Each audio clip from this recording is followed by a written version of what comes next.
The special thing about the MC of this story is that no matter how many times he dies, he is always reborn again.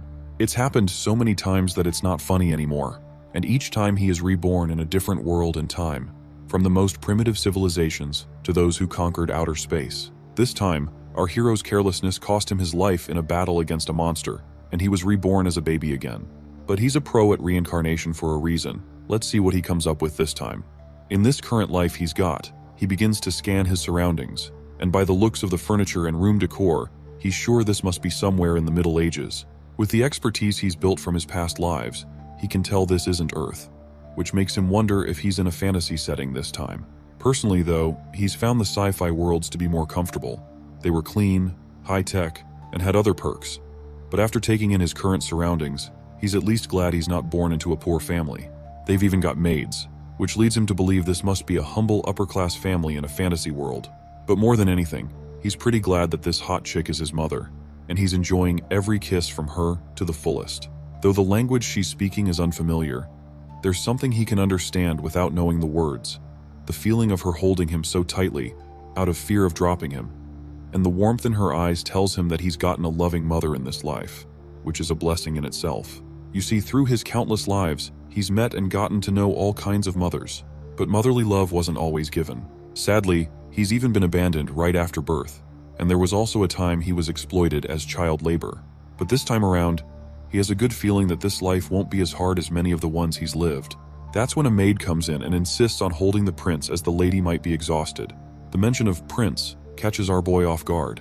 He wasn't expecting to be reincarnated as royalty this time. Still, he can't quite figure out why his mother does not look so happy. He gets his answer soon enough when his mother reminds the maid that people might not consider this child a prince. Apparently, this lady, Rifana, had a humble background. She used to be a maid, just like the one before her, named Chenna. She tells Chenna to simply call her by her name, saying there's no need for formalities since no one else is around. Rifana believes the only reason they call this child a prince is because the king's blood flows in his veins. However, the truth is far from honorable. This child also carries the blood of someone of lowly status. She already knows that the nobles and royal concubines have rejected her son, claiming he has no right to succession or power because of her humble origins. Seeing his mother drowning in sorrow, the kid quickly tries to wipe away her tears, which genuinely makes her happy. She thinks it's heartwarming that her baby is trying to comfort her. The maid, though, dismisses it as the actions of an infant simply fidgeting. By the way, our boy goes by the name Erel in this life, and we know for a fact he was indeed trying to console his mother. He personally doesn't care about having no right to succession or loyal followers. In fact, he's glad about it. Being overshadowed means the powerful aristocrats won't give him a second glance, making him practically invisible to the rest of the royal family. This suits him perfectly. He's ready to live the life of a carefree prince with nothing to worry about, and his gut feeling tells him that this 101st life is going to be amazing. The main guy is feeling pretty good about himself because he's got both royal and commoner blood. To him, it's like hitting the jackpot since he just wants a simple life away from all the rich dude's drama. Lady Rifana and Chenna are keeping an eye on him. Rifana looks at him, thinks he seems so happy, and wishes she could keep him that way. But she knows she can't. When Errol hears the word power, he wakes up from his dream and starts sucking his thumb. Errol starts thinking about his situation. In a world where everything is about family and rank, being a prince who can't inherit anything feels like being a pawn with no throne to fight for. He realizes he has no power, no backup, and no future. He figures people will just use him until they get rid of him. But then, he reminds himself that his mom doesn't need to worry because he's confident he can handle things, especially since he was a pro in his past lives.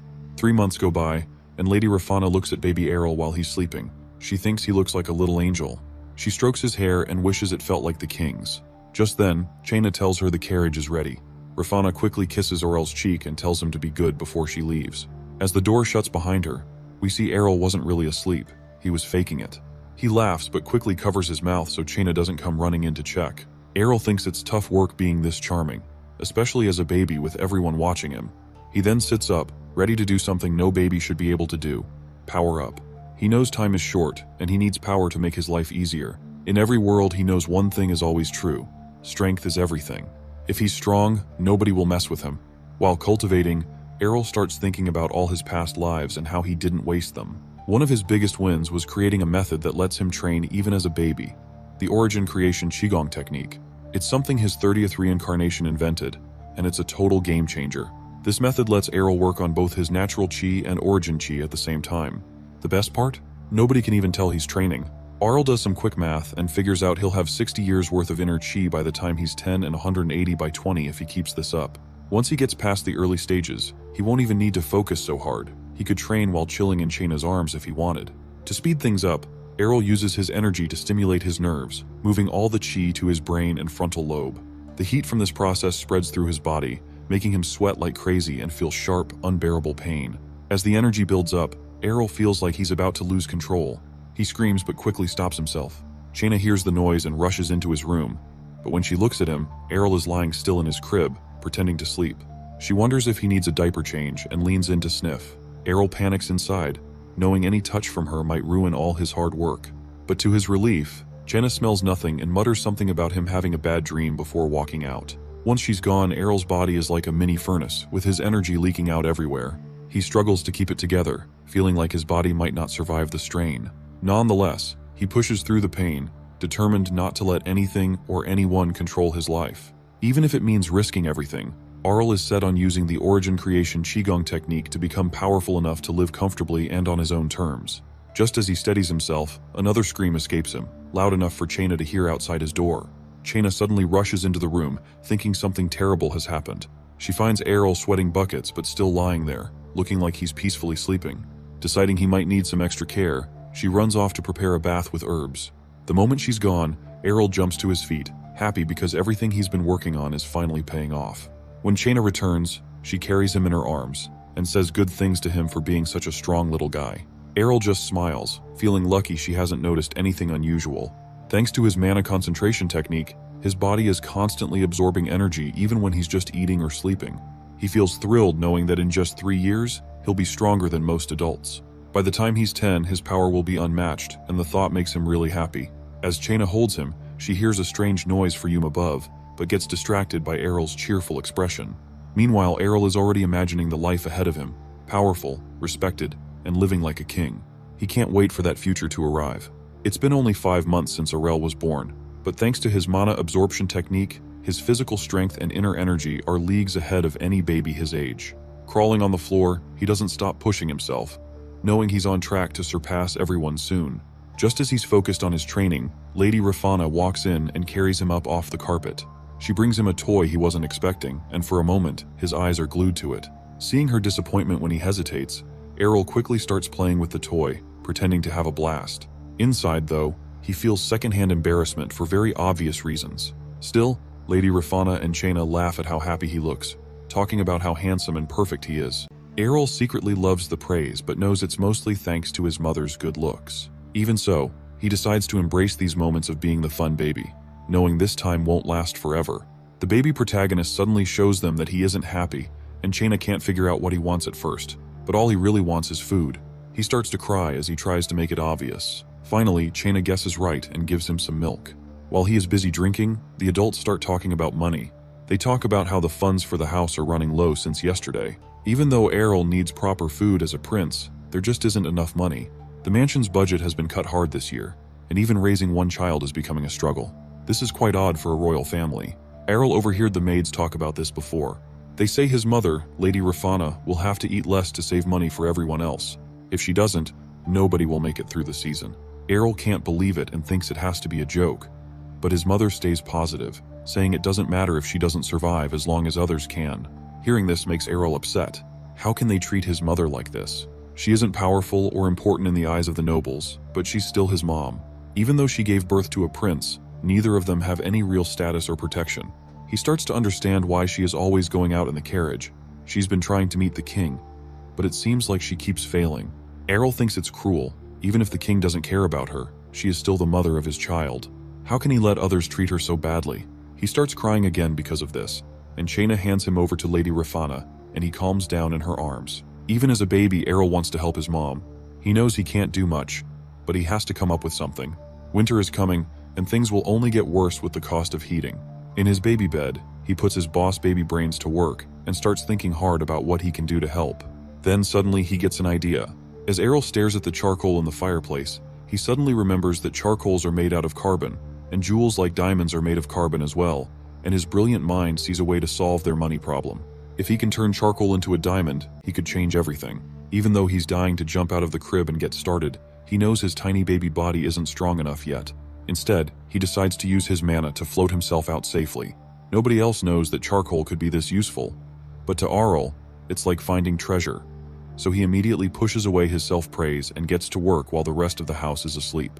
Aurel focuses his mana, combining it with heat to put pressure on the charcoal. He pours every ounce of energy into compressing it, repeating enchanting spells to keep himself going.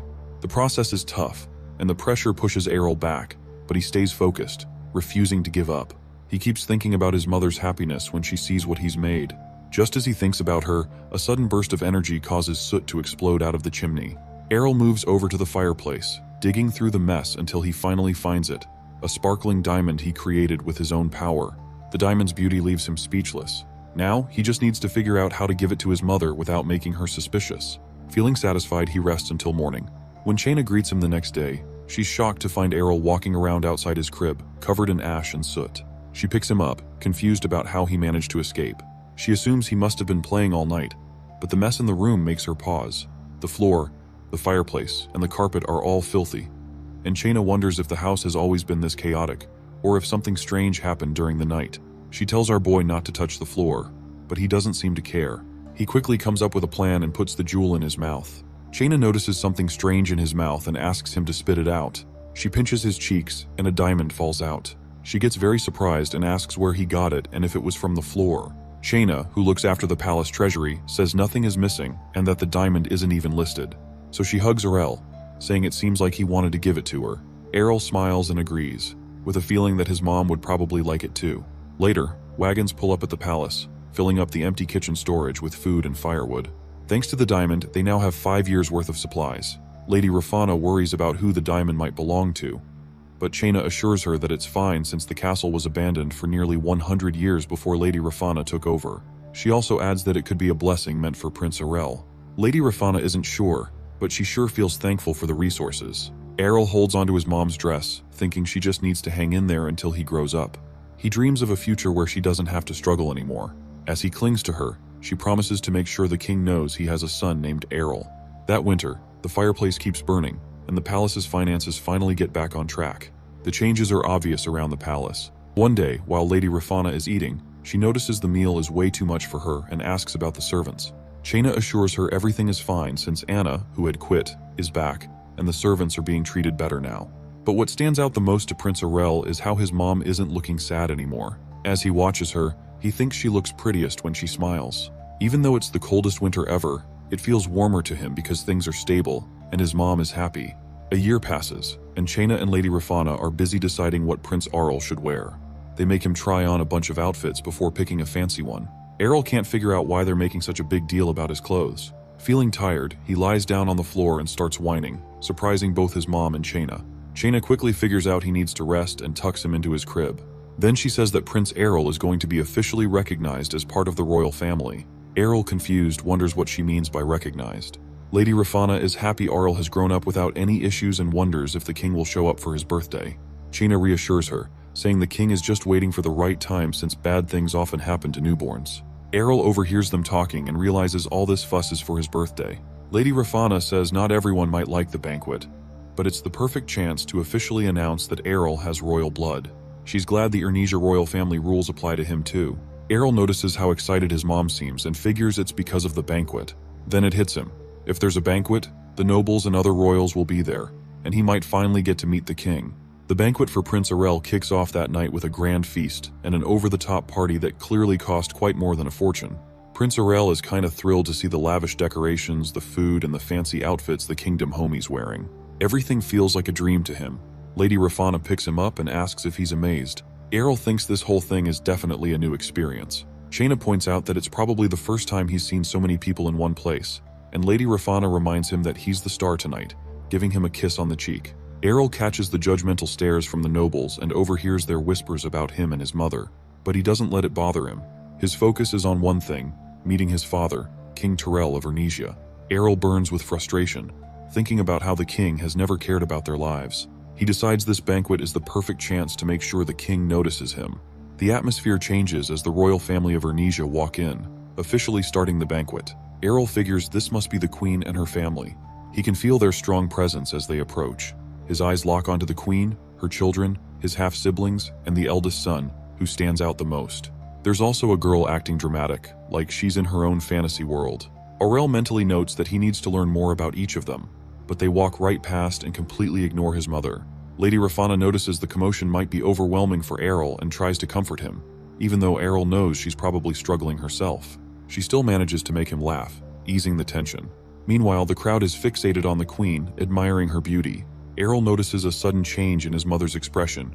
It had been calm, but now something has unsettled her. He looks around and sees why. The king, his majesty, finally enters, radiating an intimidating energy that makes Errol freeze for a moment. He can't tell if his father is looking at him or his mom. He thinks it's unlucky that being reborn doesn't come with the ability to read minds. Imagine how great it'd be if he could figure out what everyone else is thinking. After a while, people start giving him gifts and congratulating him, acting like it's such a big deal to see him. But when it's the imperial family's turn, their attitude toward him and his mom is clear. They don't hide their real feelings, and their behavior hits him hard. He wants to jump out of his mom's arms and properly go after that woman. How dare she treat him and his mom like they don't even matter? She clearly doesn't see them as people. Looking around, he realizes everyone here is just as fake and rotten. For a moment, he thinks about shouting and calling them all out, but he doesn't want to make his mom feel embarrassed. He decides to play along and act nice because that's what people expect. Hypocrisy is normal here, unfortunately. All he wants is to leave before he falls asleep in his mom's arms. Just as he's about to drift off, he notices a young girl nearby. She's probably one of the king's concubine's daughters. She seems too young for all this drama, but her presence stands out. Thankfully, some of the mistresses have already left. When the banquet finally ends, he and his mom sigh in relief at the same time. But the night isn't over yet. The queen herself approaches them. She makes it clear that getting near them isn't hard, thanks to her son, the heir to the throne, who is always close by. Errol can't tell if she's bragging about her son or just trying to rub it in. Either way, it's exactly the kind of thing he expects from her.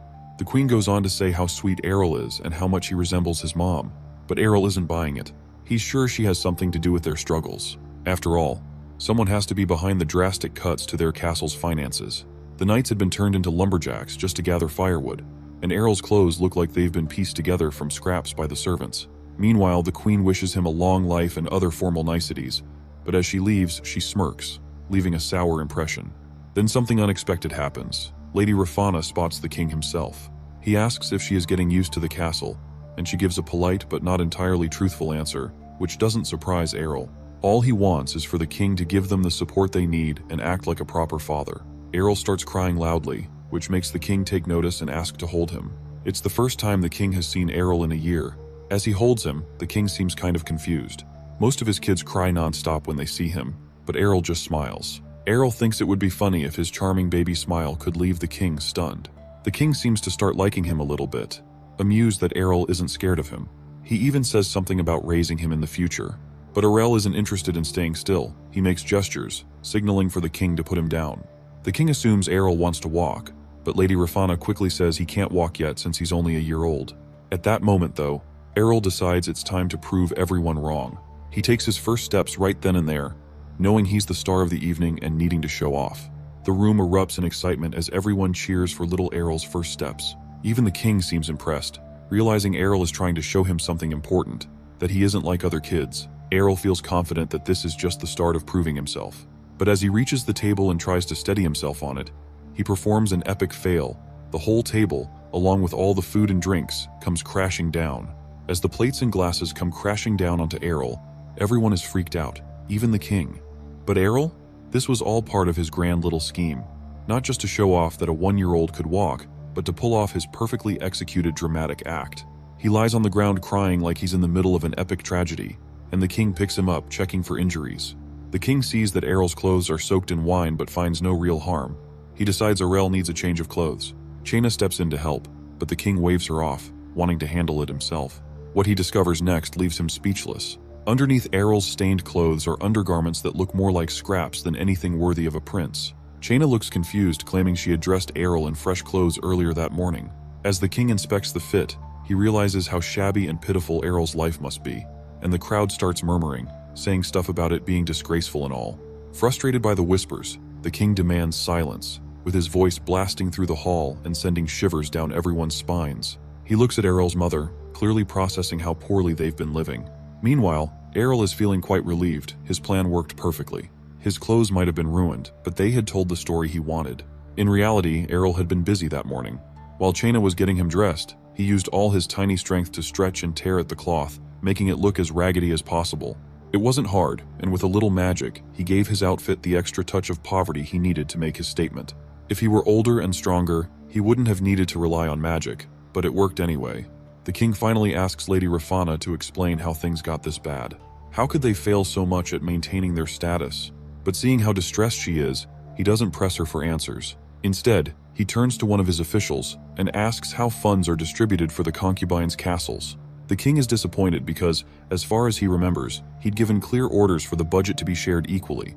Everything was supposed to be running smoothly. So why, at this event of all places, does it look like they've been forgotten? The king can't understand what's going on. He demands the report immediately, wasting no time. Watching all of this, Errol realizes his father is serious about figuring things out, and he's eager to see the numbers in that report. Lady Rafana, Errol's mother, wants to smooth things over, claiming it must be some mistake, and asks for her son back. But Errol knows this is their one big chance. While everyone panics, and the king's secretary pulls up to deliver the documents, the entire room holds its breath, knowing things are about to get heated. When the king looks at the report, he's quite stunned. He can't believe what his eyes are seeing, so he uses his power to set the papers ablaze right there, which shocks Errol. Errol hadn't imagined his father could be so clueless about what's been going on. The truth is, it's obviously all the queen's doing. The king calls to his queen, demanding to know if she was aware of the situation. The queen tries to play it cool, pretending to be just as shocked as everyone else. But the king ain't having it. His intimidating presence grows as he reminds her that managing the budget is entirely her responsibility. Seeing what's up, the eldest son decides to use his perfect timing to pull up and defend his mama. He isn't about to let his mother face this alone and wants to share his own opinion right then and there. The prince tries to explain that this is some big old mix-up, because he's sure his mom wouldn't do something like this. But the king gets even angrier, saying it doesn't matter because a leader is always responsible for their team's mistakes. And thanks to her carelessness, his little brother ended up hungry and without clothes. The older son looks at our hero with these super guilty eyes, which just makes the situation even more awkward. It's clear he's nothing like his dad, who's strong and commanding, or his mom, who's smart and sneaky. The king turns to the eldest son and asks if he's seriously saying his mom had nothing to do with this. Then, without waiting for an answer, he tells his queen how disappointed he is in her. Lady Rafana, trying to defend the queen, keeps saying it's not her fault, instead it's hers, and that she messed up. The king, totally confused now, wonders what she's even talking about. He tells her that just being the mother of his kid should be enough to prove her place in the family. She looks a little embarrassed, and the king gently touches her hand, reminding her to know her role and act accordingly. This whole scene really ticks off the queen and her son, and the king demands that they find out who's to blame and make sure this never happens again. The queen, clearly shaken, looks down at the floor and promises to handle it and make sure it won't happen again. The king gives her one final warning: mess up again, and she'll face punishment. The queen keeps apologizing, saying she'll find the guilty party and make them pay, but she still doesn't seem to get why he's this mad. She then insists she has no idea how this happened, not knowing how to explain herself to Lady Rafana, who is also really stressed out. But the hero sees right through the queen. While his mom tries to say there's no mistake and defends the queen, our protagonist can't figure out why his mom is protecting the one person who probably knows every little detail about what went down. The queen promises this won't happen again, but only our hero realizes that at least she could pretend to look guilty. Instead, she just scares everyone with her power. With that, the hero's birthday ends, and somehow the financial mess is fixed. Later on, it's announced that the queen didn't even have a hand in sorting it out. The culprit is quickly found, a family of low-ranking nobles. They're blamed for everything and, without much fuss, executed on the spot with a guillotine. The palace servants gossip about how the aristocrats even confessed to the crime, but no one can figure out where they'd spend such a massive amount of money. Everyone seems relieved the issue is resolved, except for our baby boy. He can tell the real mastermind has gotten away scot-free. The case is closed, but to the hero, it's totally unfair. He makes up his mind, when he grows up, he'll teach everyone a lesson. But for now, being a baby with a small body means his main focus is food, so his only response is to cry. Soon he's being spoon-fed and feels pretty happy with his current situation. Still, he knows he needs to work on his body since he's going to be stuck as a baby for a while. But after thinking it over, he realizes all he really has to do is eat and play. Once his belly is full, he decides it's nap time. Sometime later, he wakes up to the sound of a carriage pulling up to the house. He flies to the window to check it out while his babysitter snoozes. He sees a group of people step out, and soon after, 3 of them enter his room: his mom, an adult, and a child. The hero suddenly remembers the babysitter. If she wakes up, his powers will be exposed, so he flies back to her and starts pinching her cheeks to wake her up. The adults immediately walk in just in time to see this, and his mom immediately yells at him to stop tormenting the poor nanny. The nanny notices another mistress has arrived and greets her right away. Our hero spots the newcomer too. The newly arrived mistress quickly says there's no need to apologize because she didn't warn anyone about her visit. Our hero realizes this is Fenelia, another concubine. Everyone starts saying how they would have welcomed her properly if they knew she was coming. But Fenelia says she needs to talk to our hero's mother alone. Our hero's mother can't figure out why Fenelia wants to see her, but assumes it must be serious. While waiting for the serious talk, she ends up choking on her tea. Fenelia, looking genuinely regretful, apologizes for her behavior at Prince Errol's birthday banquet. She explains her family once played a big role in winning battles on the continent and were well known, but those glory days are over. Now, they're struggling because no sons have been born in the family lately, and their reputation has faded. On top of that, rumors say they've been low on money for years. Our hero's mother asks if Fenelia is here because of her family's problems. Fenelia admits they're deeply in debt. She also recalls being pressured by the queen, which probably added to their financial mess. Fenelia pulls out a bag of money, admitting it's not enough to fix things, but says she feels really bad about everything. She admits our hero's mother probably hates her and her family. Just then, the door opens, and Fenelia's daughter quietly appears in the room. It becomes clear Fenelia only wants to shield her child from getting tangled up in conflicts with the imperial family. The mistress calmly says she's fine and doesn't need anything, insisting that Fenelia isn't at fault for any of this. Fenelia asks her not to pity her, but the mistress says she doesn't feel pity, she's just being straightforward. She points out that there's no reason for them to turn against each other now. The mistress makes it clear she understands the situation and doesn't hold any grudges against Fenelia's family. She gives the bag of money back, saying that it would be better spent on something nice for Fenelia's little daughter. She says she understands why Fenelia's family has been trying to manage their palace expenses. Then, she casually brings up some shocking news. She believes the reason behind all of this is that she serves her queen. This revelation leaves our boy stunned, and suddenly it all makes sense to him on why his mother is so disliked by others. He starts walking around his room, thinking about how hard his mother's life must be. Chaina notices he's upset and doesn't know how to calm him down. She asks if he's okay, and he quickly fakes a smile to stop her from worrying. He knows he needs to pull himself together. Chaina just assumes he's just being stupid moody, and goes off to do some exercises with Princess Kania. With everyone distracted, our boy decides to sneakily listen in on the conversation between his mother and Fenelia again. This time, his mother is talking about how she can't escape the queen's oppression. She explains that her main goal is to protect Errol while he's still young, and to stop anyone from hurting their family further. Her tone is more serious and determined than it's ever been. Lady Rafana wants to get closer to Miss Fenelia, but it's clear she has more on her mind than just being friendly. Fenelia sees this, but respects Rafana's determination and agrees. They both figure they can rely on each other when things get tough. Meanwhile, Prince Errol is deep in thought, realizing his mother is fully aware of what's really up between the queen and the concubines, which involves both him and her. But he also wonders what her next move would be. While Errol is lost in thought, a girl suddenly shows up near him, and he has no clue how she got there. He silently begs the universe to keep her away, but instead, she crawls into his bed and starts squishing his cheeks, saying she finds him adorable. She treats him like a squishy toy and even starts moving his crib around like it's a game. Our boy wishes that someone, even if it's Truck-kun, would rescue him from this chaos. Then comes a cat, and at first it seems like the cat thinks Errol is cute too. Errol knows there's no escaping now. The nanny says that the princess might visit. Of course, the princess is eager to come over, and Errol realizes he's on his own with no escape in sight. Time flies, and before long, Errol is almost 3 years old. Life feels like it's moving way too fast, as usual. He can't believe how quickly he's growing up and starts thinking about how much more he has to learn before adulthood. He remembers bits of his previous life and wonders if he'll ever get a chance to relive anything like that. Suddenly, the princess walks into his room. She rushes toward him, but Errol decides to lay a little hide and seek. Unfortunately, she finds him in no time, and he's frustrated and feeling down, but the princess just wants to play hide and seek. Before Errol could refuse, she's already running off to find a bigger spot to play. They end up outside, and it's clear the princess has been visiting a lot since Fenelia came over, with help from the nanny, of course. Errol doesn't mind too much because it seems like these visits are building a strong bond. Even though Errol is still small, Kania believes he's already someone who can be looked after. But she also says that when Errol grows up, it'll be his turn to take care of her instead. The princess makes Errol promise he'll come as soon as possible, but the little prince can't figure out why she's so fixated on him. Before he can think too much about it, Kania says that she adores him. She says playing with him is way more fun than with the others. He's clearly the best choice. Errol laughs, thinking she'll probably regret saying that when she gets older. Kania carries him up immediately, saying it's time to play, and insists on carrying him to their spot. The problem is, Errol feels like he's about to suffocate from her overly enthusiastic help. He silently begs for rescue, and just then, a maid steps in, saying that Errol must be uncomfortable being carried like that. She scolds Kania, saying that even as a princess, she shouldn't carry heavy things yet since she's still a child herself. Errol feels real relief he's finally saved. Although Kania isn't happy at all, she shouts that she wants to play.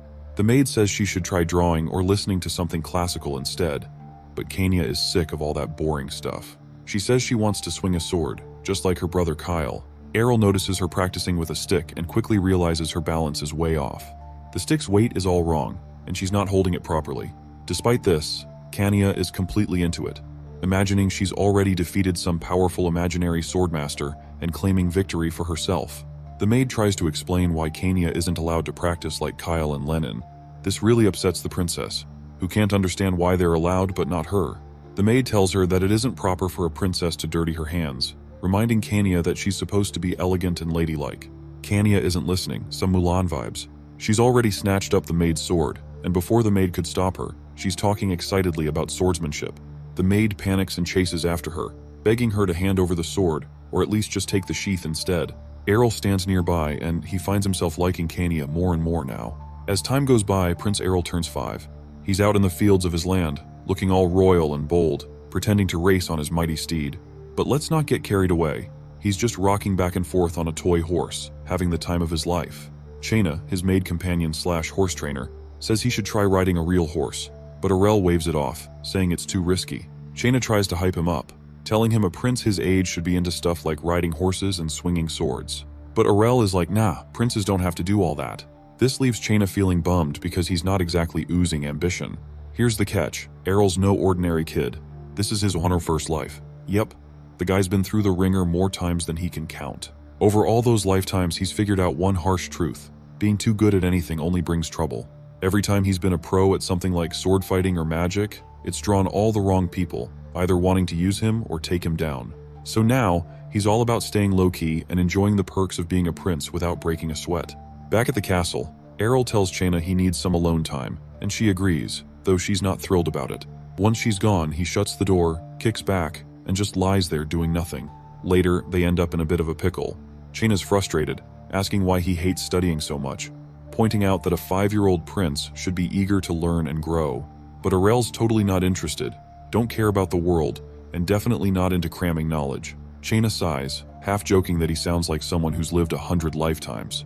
Before she can go on, Errol cuts her off and assures her it's not her fault he's like this. Deep down, he decides it's time to just enjoy life for once. YOLO vibes? Not for Errol. It only took him 100 lives to figure out how to kick back and take it easy. Maybe he's just a chill guy, who knows? Chaina reminds Prince Errol that by royal rules, he has to start studying now that he's 5. She pulls out some super basic books, saying they were picked just for him. But Errol, looking all moody, grabs one and shows off his book skills by spinning it around like a toy. Chaina's totally pissed, telling him books are for reading, not spinning. She even tries the guilt trip, saying regular dudes would love to learn but don't get the chance. But Errol doesn't give a care in the world. He starts stacking the books into a mini house instead. Chaina, trying to hold it together, tells him to knock it off and sit back down, but Errol's not listening at all. When words don't work, he goes full drama mode, whining and yelling that he won't study. Suddenly the doors open and his mom walks in, looking like she's had enough. And let's be real, nothing stops spoiled brats faster than a mom's "I'm gonna kill you" stare. Under her watch, Errol drags himself to the library and starts studying, though not without some complaints. Even while pretending to study, Errol's thinking about how ridiculous this all is. He knows that if his parents really cared about him learning, they'd make sure he was protected. But in his world, being good at anything is just asking for trouble. The more talent a kid like him shows, the more dangerous life gets, for him and everyone around him. Errol doesn't think it's fair, but life is what it is. All he wants is a chill, lazy life where no one's at risk. As he zones out, Chaina snaps him back to reality, telling him to study hard and make people proud, as if that's going to solve anything. Errol thinks about what Chaina says but decides it's a bit much for him. Chaina doesn't let it go though, telling him that if he keeps acting like this, his mom's going to feel sad. That hits a nerve, and Aurel finally decides to put in some effort for his mom's sake, not because he suddenly loves studying. Even so, he's firm on one thing: no sword training, no magic lessons. He's had enough of dealing with the chaos that comes with being gifted. Instead, he starts thinking about other, less risky plans for his future. A few days later, a fancy carriage pulls up at the concubine's place. Chaina tells Aurel that a mage from the magic tower is here to check his mana. If he's got the talent, they'll start teaching him magic. That's bad news for Aurel. He knows any decent mage would sense the crazy amount of mana he's hiding. He figures the only way out is to keep his mana under wraps. As he walks down the hallway to meet this tester, he keeps his head down, trying to look as plain as possible. Chaina tries to cheer him up, saying even if his mana isn't super impressive, he can still work on it. But when they open the door, the tester's face says it all, shocked, like they just saw something they weren't ready for. The mage stands up quickly and looks right at Prince Aurel. As they size each other up, Aurel watches the mana flowing through the mage, wondering how he looks in the mage's eyes. The mage grabs Aurel's arm to check his vitals and says that something feels off. Chaina, trying to hype him up, asks if Aurel is special. But the mage isn't sure whether to call him special or just plain weird, since he can't sense any mana in Aurel at all. Even after trying to probe with mana, the mage finds nothing, leaving Chaina completely shocked. Aurel leans back in his chair, feeling all chill about how well he's hiding his mana like some last-stitch secret weapon. Before walking into the room, he had used his chi to compress his mana and push it to the edges of his body. When the mage looked surprised earlier, Aurel knew his plan was working. The idea of someone from a royal bloodline having no mana didn't make any sense, and Aurel had totally thrown him off. The mage tells Lady Rafana that Aurel has no potential for magic, leaving her confused. He adds that even commoners have a tiny bit of mana, but Aurel doesn't seem to have any at all. Some Rock Lee and Guy vibes. After hearing this, our boy starts to wonder if he went a little too far. Lady Rafana looks crushed, realizing her son might not have what it takes to become a mage. But this is exactly what Aurel wants. He's playing the long game, making everyone think he's totally useless with mana. As he sits there pretending to sulk, he knows this is just the start of his act. The next day, Aurel meets his new swordsmanship trainer, a young knight named Landfill Tagaron. Aurel takes one look at him and silently judges him as boring and weak, not even close to his level. In his past life, Aurel had fought monsters and survived brutal battles, so this guy doesn't impress him. Still, Aurel decides to play along, agreeing to train and encouraging both of them to grow stronger together, even if he's not expecting much. Aurel secretly thinks this whole training thing is more for Landfill's sake than his own. He's definitely not interested in doing anything too hard. Like his sister Kania, who walks around wearing weights to get stronger. So many Rock Lee references in this. The dude explains that intense training like that is a tradition for the Kinchester family, but Aurel says it sounds like something martial artists would do, not royalty. When Aurel asks about the plan, the swordsman dude explains that swordsmanship isn't just about strength, it's also about balance and flexibility. To prove his point about flexibility, Landfill flexes on them kids, showing off some fancy sword moves and suggests starting with simple exercises, like balancing on logs. Aurel immediately complains about being scared of falling, even though the logs are barely off the ground, but Landfill assures him that even if he does caplunk, it won't hurt. Aurel then asks what he's supposed to do since he's afraid of heights. Next, they move on to flexibility training. Landfill assumes Aurel would have no problem since he's still a kid, but Aurel shocks him by struggling to even touch his toes. The swordsman dude doesn't give up. He decides it's time to practice with wooden swords. He explains how to use centrifugal force to swing properly.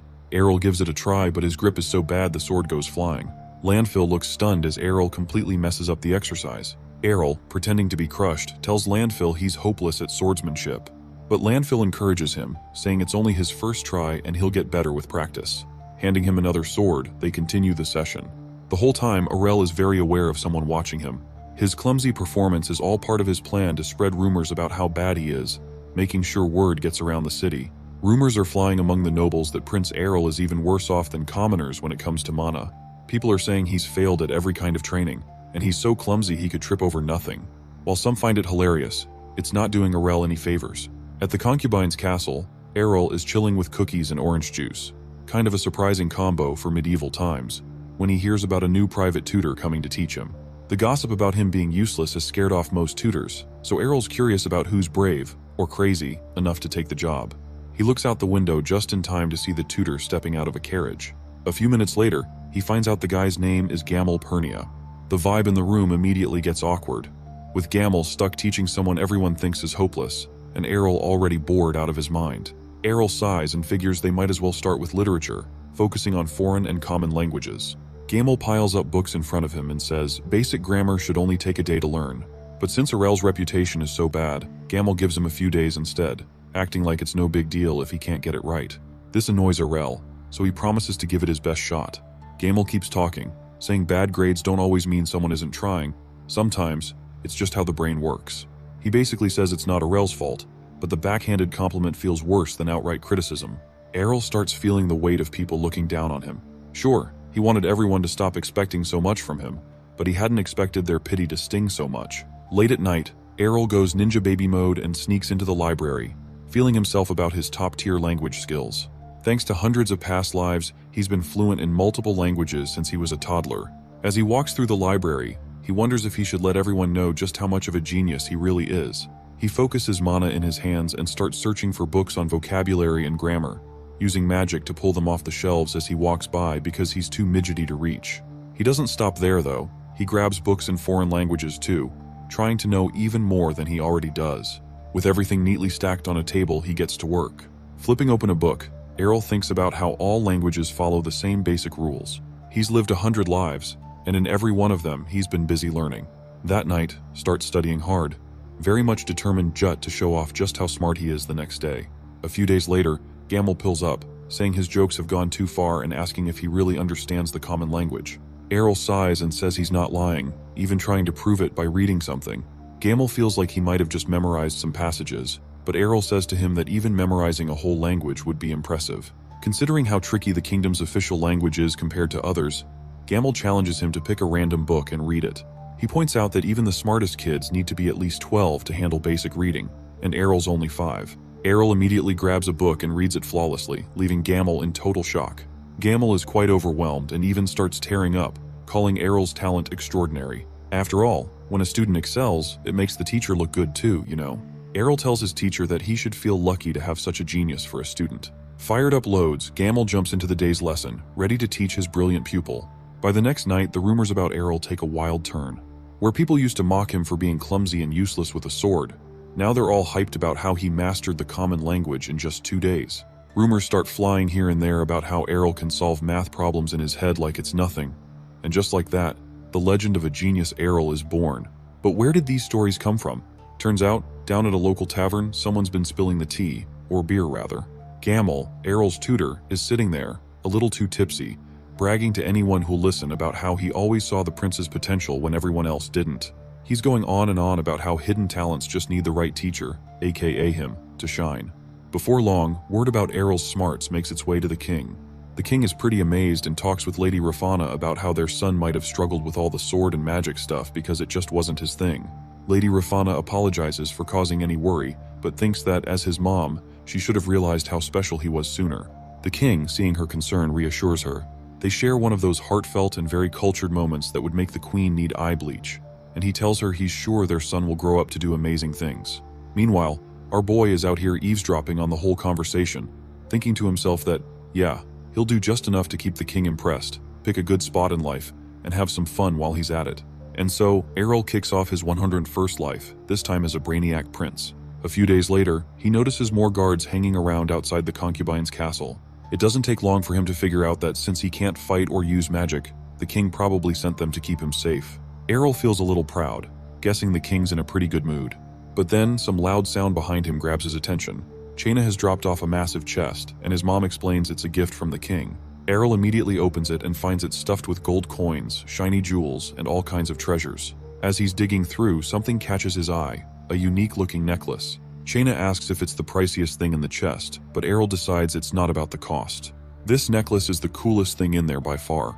Arel puts on the necklace and says it gives you big brain time and also helps you think faster while keeping you from getting tired. Chaina is super impressed, thinking it's all because of how hard Arel's been studying ladle, but he just makes it look like it's no big deal. The truth is, while the necklace looks pretty basic to everyone else, Arel can see the mana-triggering gadget hidden inside the jewel. Not that he needs it, but his inner chi does way more. As he does stuff with the necklace, he starts thinking about Kania, who's been working out like crazy for her sword training and is now seriously ripped. He asks his mom if he can give the necklace to Kania, and she gently pats his head and says that since it's a gift from the king, giving it as a present would probably make the king happy too. She then asks what Arel likes about Kania. He says it's her strength, which makes all the maids burst into a mad laughter. That day, the whole concubine's castle is booming with joy, knowing that Errol is not only recognized but also favored by the king.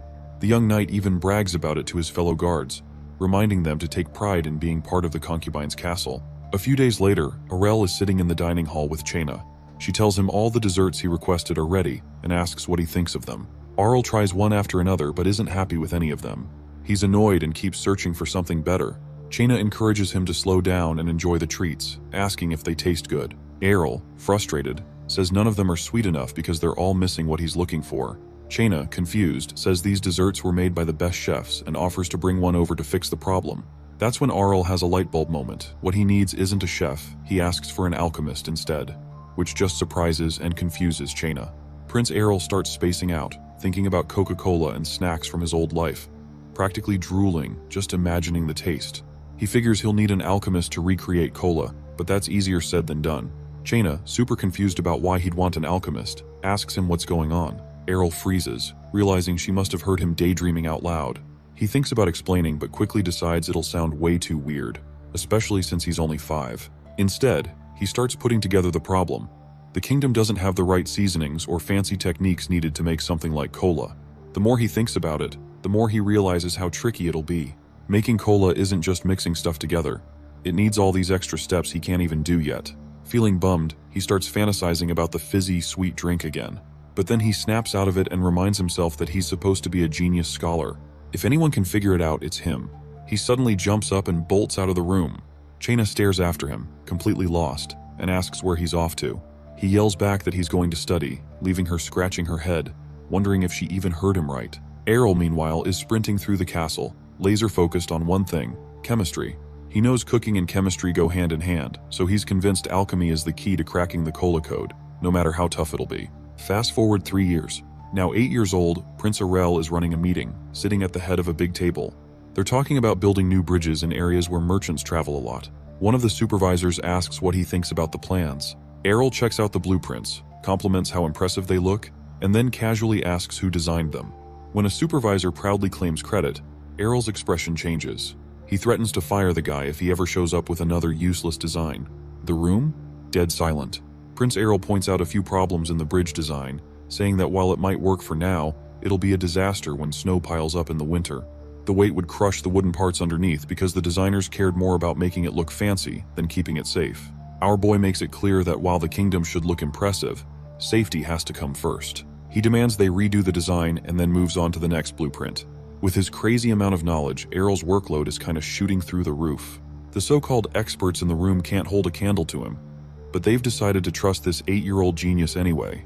Our boy feels a little bad for them, but he knows he's got no choice. He has to keep proving himself. After the meeting, as Errol heads out, a new maid spots him and calls him by his latest nickname, the Young Gray Sage. He's instantly horrified and thinks it's the cheesiest thing ever. Realizing the maid must be new, he tells her not to use that nickname again because he can't stand it. She promises to remember, but as he walks off, she almost messes up and says it again.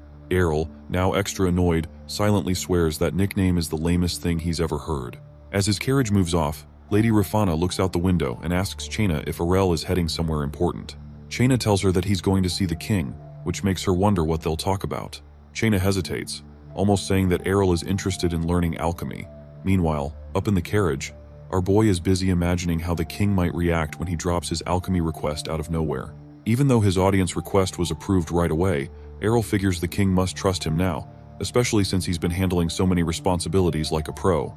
Prince Errol stares out the window, trying to shake off the nerves. Even after living through 100 lives, the king's aura still feels overwhelming. He keeps reminding himself to stay calm and not mess up when it's time to talk. When the king asks why he wants to learn alchemy, Errol explains it's because he wants to help the kingdom and the king more. Since he's no good with swords or magic, all he can do is gain knowledge and put it to use. The king listens carefully, impressed by how thoughtful Errol is, and agrees to his request. He promises to connect Errol with some reliable alchemists, and even asks if there's anything else he needs. Errol politely says he'll ask later if something comes up. As the king smiles warmly, Errol feels pretty chill, knowing his plan worked perfectly. Word spreads fast, and soon all the best alchemists in the kingdom show up, eager to prove themselves and maybe earn some recognition. It's no surprise when Demon Ranchette gets picked. He's known for creating these crazy reflective mirrors that bounce sunlight super far, which he installed on the western fortress to keep invaders away. A few days later, Errol meets Demon in the garden of the concubine's castle. Demon casually compliments the beauty of the garden, but Errol is more focused on him. Based on his legendary reputation, Errol expected some old, wise-looking alchemist, but Demon turns out to look surprisingly young. Noticing the confusion, Demon explains that his hair turned white years ago after a little accident with toxic fumes. Our boy realizes that Demon almost lost his life while learning. Demon, staying calm, warns Errol to be ready for the risks. If anything happens to the Our boy during experiments, Demon for sure knows he'll be held responsible, maybe even with his own life, or worse.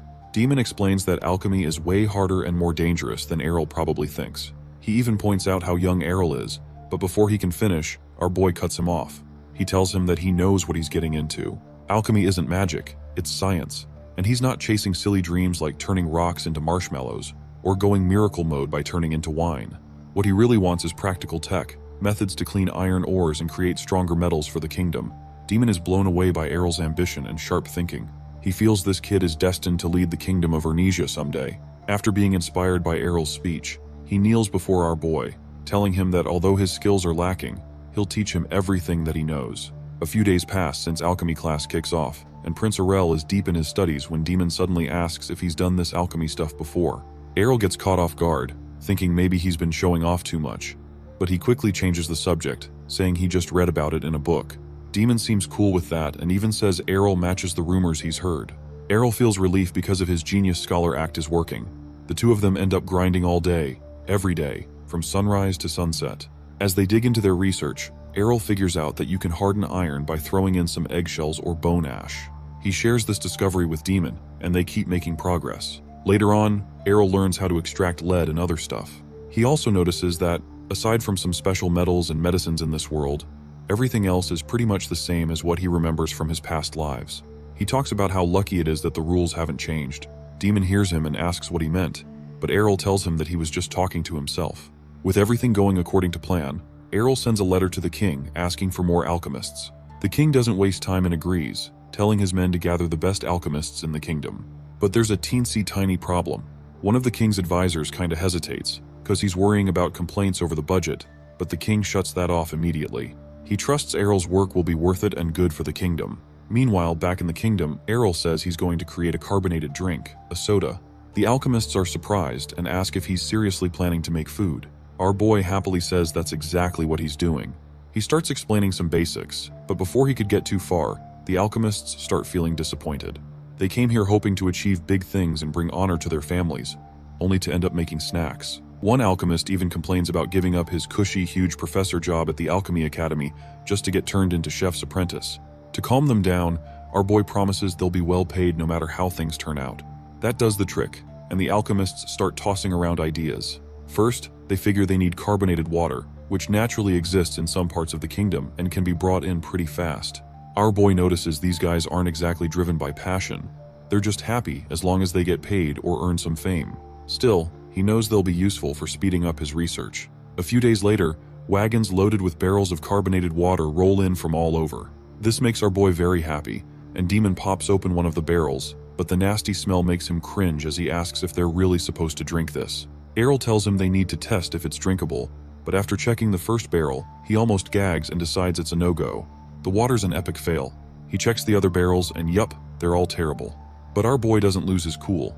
He tells everyone they'll have to make artificial carbonated water instead, causing a buzz among the alchemist homies. He hands out papers with some theories, saying that they could crack the problem if they dig into these clues. Seeing how serious this is, Errol reassures them, saying they're the best alchemists around and will figure it out in no time.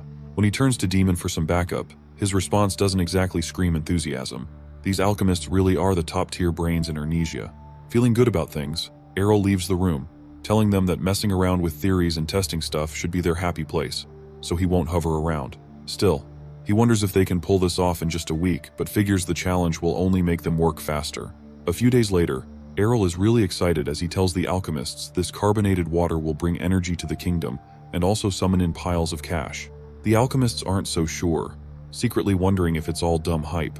But Errol's very surprised when he sees they've already managed to make artificial carbonated water. Our boy grabs a container and is ready to taste it himself. Demon and the others are curious if this stuff will really catch on. The water has a strong kick but no flavor, so they're skeptical. Errol quickly clears it up, explaining it's not meant to be drunk plain, they'll mix it with fruit juice or alcohol. His original dream was to recreate cola, but since he couldn't get the cola fruit, this fizzy alternative would have to do the job like a substitute teacher. To start, Errol squeezes up some lemon juice into the fizzy water and takes a little sip. The taste hits just right, like Goldilocks and the Bear's kinda right, making it completely perfect with so much excitement. He passes it around, and as expected, the alchemists love it too. The sour lemon flavor mixed with the bubbly fizz is a total hit, leaving everyone wanting even more. And just like that, our boy's carbonated soda is born.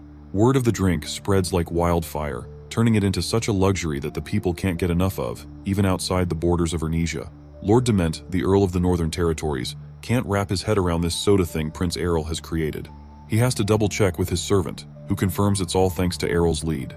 The drink has turned into a super fancy luxury item and is making bank for the Ernesia kingdom. There are even wild rumors about carriages stuffed with gold showing up at the concubine's palace every single day. Kicking himself for brushing Errol off on his first birthday and thinking the prince is useless, Lord Dement is full of regret. If only he had backed Errol back then, he could have had a piece of the action. Swearing to never miss out again, he vows to keep a closer eye on things. Fast forward 2 years, and over at the concubine's castle, 16-year-old Princess Kania is showing off her sword moves. After finishing her routine, she nervously asks 10-year-old Prince Errol for his thoughts. Errol, pausing for a moment, tells her she looks super cool and impressive. Her escort pops up too, saying her swordsmanship is flawless. Errol agrees, thinking she's way more skilled than any boy his age. Kanya gets really happy, jumping around and thanking them for their kind words. Watching her bounce with excitement, her escort says they want to take a break, and Errol thinks she looks really cute while being so cheerful. After the training session, Kanya and Errol sit down in the garden for some tea. Kanya brings up all the news about Errol's soda success, saying it has not only helped the palace but also boosted the kingdom's economy. Errol, playing it cool, calls it his duty as a prince. Kanya then tells him of a rumor about him being the perfect son, which has apparently made a lot of people jealous of Lady Rafana.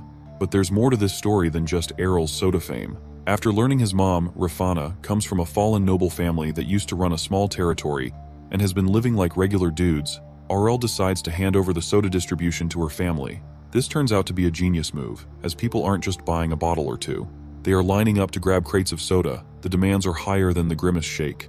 Some people are so desperate for the drink that they pay double or even triple the usual price just to get it. On top of soda, Errol also introduces yogurt and another drink to the market, and both become insanely popular. Thanks to all this, Lady Rafana's family goes from being regular nobles to being richer than any merchant in the kingdom. Their house is so packed with gold decorations, from the floors to the ceiling, that it kinda blinds anyone who tries to walk through it. Rumors are spreading like wildfire, and soon people start comparing Prince Errol's successes to Princess Kania's efforts. This leaves Kania super frustrated and upset. She is so annoyed she ends up in tears, begging Errol to tone things down. Errol just laughs at it like it's not a big deal. Trying to change the topic, he offers her some soda and waffles covered in his syrup, assuring her that he can spoil her with the treat. But Kania isn't interested in snacks. Instead, she whips out her sword and tells him exactly what she thinks his problem is. What good is all that money if he doesn't even know how to fight? As she points her sword right at him, she says that she is going to teach him how to handle a blade. Errol, clearly unimpressed, thanks her but says no, explaining he has no interest in being a swordsman in this life. He remembers his past, where he had lived the life of a warrior before, but Kania isn't about to let him off easy. She immediately launches a surprise attack, showing him some sword techniques while pushing him to fight back. Errol sighs, realizing it will be faster to just go along with her. He figures if he plays along, it might help her achieve her dream of raising a family full of swordmasters. Despite looking really delicate, Kania has a ton of energy and passion, and our boy decides to use his chi bit by bit, brick by brick, deciding to help her reach her goal. A few days later, Errol finds himself riding in a massive carriage on the way to see the king. He admires how huge it is, joking in his mind that it's like riding in a Lamborghini. The attention it gets from people makes him feel like some kind of celebrity. Leaning back and relaxing, Errol wonders what the king wants to talk about this time. He suspects it might involve a bonus or some extra allowance as a reward for his achievements. When he arrives, Errol joins the king for lunch, curious about what's next. He remembers how the quiet used to make him uneasy, but now he is used to it. Sitting alone, he calmly eats his meal, waiting for the king to speak. Lately, he has been visiting the king more often. Just as Errol is about to bite into a cookie, he nearly chokes when the king asks if he has thought about taking on a real government job. After clearing his throat, our boy realizes the moment he has been avoiding has pilled up. The king says it might feel a little early, but no one would oppose if Errol starts working in the government. He then asks what he thinks and if there is any specific job that he might want. Trying to stay composed, Errol tells him that he doesn't have any preferences, though deep down, all he really wants is to relax, eat, and enjoy life. He sips his tea, hoping to not blow it all completely, and tells the king he doesn't see why he should think about work now, especially since he is still busy with science and alchemy. Keeping his poker face, Errol waits as the king sits silently. In his mind, our boy wonders why the king wants him to take on a role when the first prince isn't even involved in government yet. He thinks about the queen, and the first prince staying quiet, and how he has always been careful not to cross any lines with them.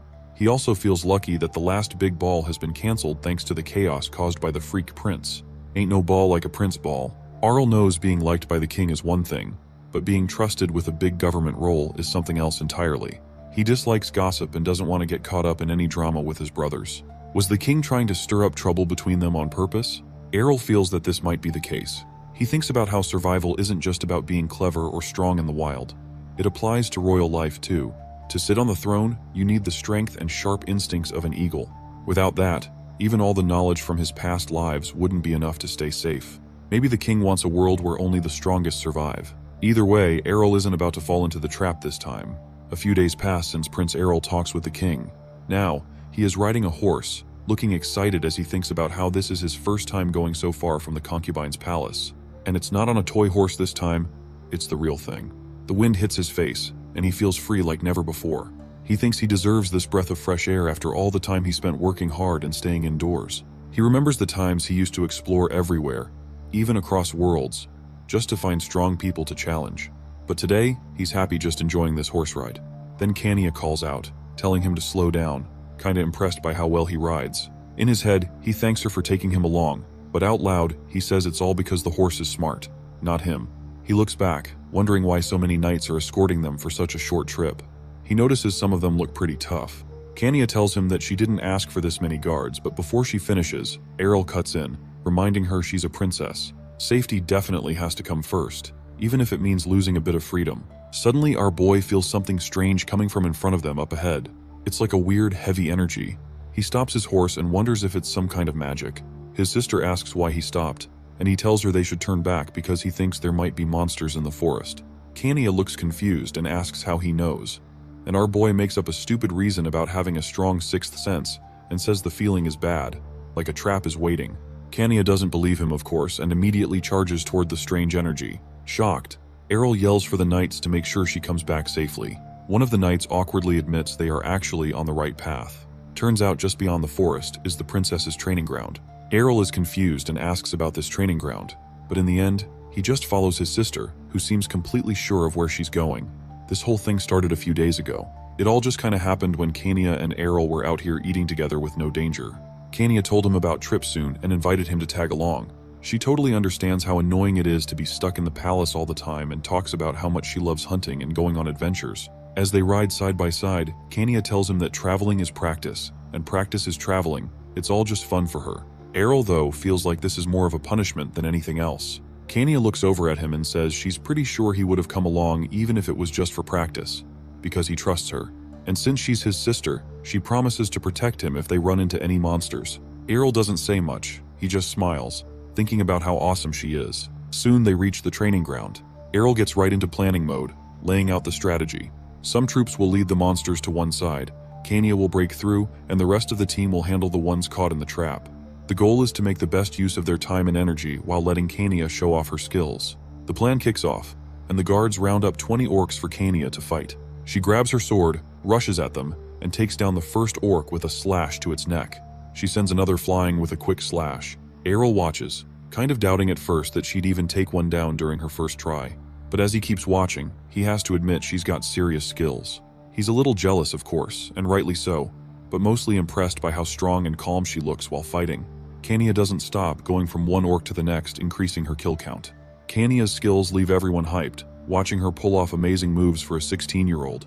The training keeps going for a few days, and she just keeps showing off how talented she is. One night, they're chilling by a fireplace. Errol asks if she's tired, but Kania says she's good and even wishes she could have fought more. Errol tells her not to push herself too hard, reminding her how people mess up when they let their guard down. He even brings up a mistake from his past life that cost him big. As they hang out, Kania is busy raving about how good the meat skewer tastes. Errol watches her and thinks how, at that moment, she just looks like any regular 16-year-old girl. But then, as the night goes on, he suddenly asks why she wants to be so strong.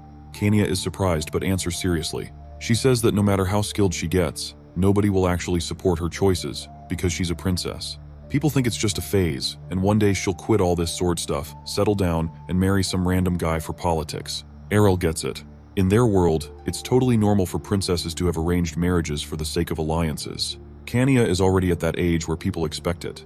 But before Errol can say anything, Kania interrupts his thoughts. She straight up says she hates that life. Errol is surprised, but she explains how much she admires him. He's out there doing what he's good at, earning respect, and making money while helping the kingdom. She wants the same thing. She wants people to see her for her skills, not just as someone who'll marry for politics. With a determined look, Kania says that she'll control her own life. Errol smiles, impressed, and confidently tells her she's definitely going to change her destiny. Kania smiles back, saying she wants to be like him. Then she remembers their journey ends tomorrow. Errol agrees. This trip has been amazing, and he's glad he came along.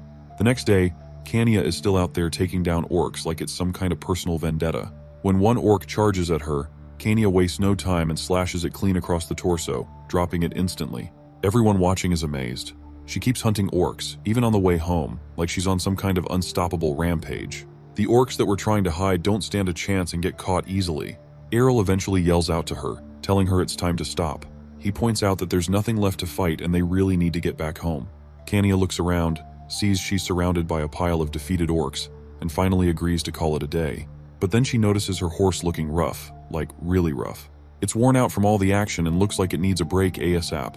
Errol says they should ride together on his horse while her tired one gets sent to the magicians for some magical stuff. Kania hops on and takes the reins, since, let's be real, she's the better rider anyway. And our boy's totally fine with that. They start heading home with the guards following close behind. Everything seems fine at first, but of course, that doesn't last. Errol feels something's off and looks up at the sky. Kania asks him what's wrong, but he can't explain it, just has a bad feeling. He focuses his chi to try and figure out what's up. Then he spots it, a wyvern. Errol freaks out and quickly grabs the horse, telling Kania to hang on tight. He's ready to make a run for it. Turning to the guards behind them, he shouts, warning them about the wyvern, and tells them to get into the woods for safety. The guards can't believe it and think it's nonsense. They picked this spot because the local lord, who loves hunting wyverns, swore there were none around. Then things go south fast. Someone raises the alarm, and just like that, a massive wyvern dives down, snatches a guard like a toy, and flies off with him. Everyone loses it. People are yelling and running everywhere, completely shocked to see the very monster they thought didn't exist here. Prince Errol keeps it together and takes charge, while Princess Kania looks back nervously to see what's going on. That's when it hits her. There isn't just one wyvern. There's a whole flock of them. Errol sees it too and is super confused. Wyverns usually prefer to be loners, but now they're acting like some organized death squad. These creatures aren't just hunting, they're wiping everyone out for the fun of it. What really throws him off is that they're using crazy magic like acid breath, making them even more dangerous. Behind Errol and Kania, the scene is pure chaos. The ground looks like a battlefield where Hope went to die. Kania stares at the guards getting wiped out, but Errol tells her to focus and hold on to him tighter. Right then, one of the wyverns locks onto them and starts chasing, charging up its acid breath to unleash on them. Out of nowhere, a mage steps up and saves the day, blasting the wyvern's attack away with a fireball. The group of magicians at the back jump in to cover Errol and Kania, throwing spells left and right to clear a path. But Errol knows the truth. They can't just keep running forever. This fight isn't over yet. Wyverns are tough to crack unless you've got some real magical skills. Anything below class 4 might as well just be throwing rocks at them. The magicians are giving it their all, but it's clear that they're about to hit their limit. With 2 wyverns closing in fast, our boy doesn't waste time. He converts his mana into a deadly projectile, call it a spirit bullet or Ganjidong sniper, and nails one wyvern right in the head. Then he takes out the other, no sweat, and lets the mages bask in the glory like they did all the work. But out of nowhere, a wyvern crashes down in front of them, cutting off their escape route. Just as things are about to get ugly, Kania calls out for her mom in a pure panic mode. Her personal guard shows up with Superman's timing, slicing the wyvern clean in half with one swing of her sword. The guard doesn't stick around to celebrate though. She tells our boy and his sis to make a run for it to the woods for safety. Errol feels relief and is impressed by her skills, hoping she might buy them some breathing room. But before he could even relax, he hears a strange voice in his head, almost taunting him. Errol looks around fast, trying to figure out where that creepy vibe is coming from. Then a dark-robed man steps into view, holding some weird stick and laughing like he's auditioning for Evil Villain of the Year. Errol's instincts scream trouble. Well, obviously, just as he tries to size the guy up, the mage skips introductions and starts summoning magic like it's about to go down. This catches our boy off guard as he expected an answer, and not for him to whip out the 9 and start blasting. The dark mage launches his attack, but Errol is quick, dodging and shielding Kania. Sadly, the guards behind them aren't so lucky. Once the magic stops, Errol looks back and sees the guards down, with smoke still rising from their lifeless bodies. The dark mage comments on how Kania dodged the attack, sounding surprised. Errol is taken aback when he realizes the mage knows her name and starts to wonder if she's been the real target all along. With a creepy laugh, the dark mage makes fun of them, saying they were just entertainment for him. He raises his staff, getting ready to cast another spell, and claims they can't escape. Our boy can sense dark energy coming from the staff. Both Kania and Errol feel uneasy. Kania looks around and notices something strange happening to the fallen bodies. One of the guards yells that they're moving, and even the wyvern is starting to twitch. Errol realizes they're up against the undead. The dark mage orders the undead to take out Kania and show the royal family the power of the dark church. But then he pauses, sensing something's wrong, though he can't tell what. Errol won't just stand there while his sister is in danger. Determined, he wonders who would dare target Kania. Using his Danjigong, he shoots at the dark mage's chest, hitting him with a wave of attacks that make the mage scream and collapse. Kania, confused, asks what happened. Errol explains that the mage probably overloaded himself with magic, causing a backlash. Even though the dark mage is down, the spell on the undead is still active. The guards urge Errol and Kania to run, promising to take care of the undead. Before they leave, Errol tells the guards he trusts them to finish the fight. As night falls, they flee into the forest and find shelter under a cliff, setting up camp. Kania is still worried, but Errol reassures her that the undead will be gone soon now that the dark mage is defeated. Errol tells Kania not to worry, saying the guards are on their way and everything will be fine. As he tries to start a fire, Kania asks how he learned to do that, since he's always busy at the castle. Errol gets a bit nervous and explains it's all about rubbing 2 flammable things together to create heat. If Kania hadn't been watching him so closely, Errol would have just used his mana to create heat and avoid the hassle of using his hands. After a bit of struggling, he finally gets the fire fired up. Kania wonders if maybe she should have skipped the training, but our boy tells her that it wasn't her fault, just an unexpected mess. She then asks if he was scared during the whole thing. Realizing he's been acting way too serious, our boy decides to be more honest. He admits they're royal representatives and have to hide their fear, even though the wyverns were pretty terrifying.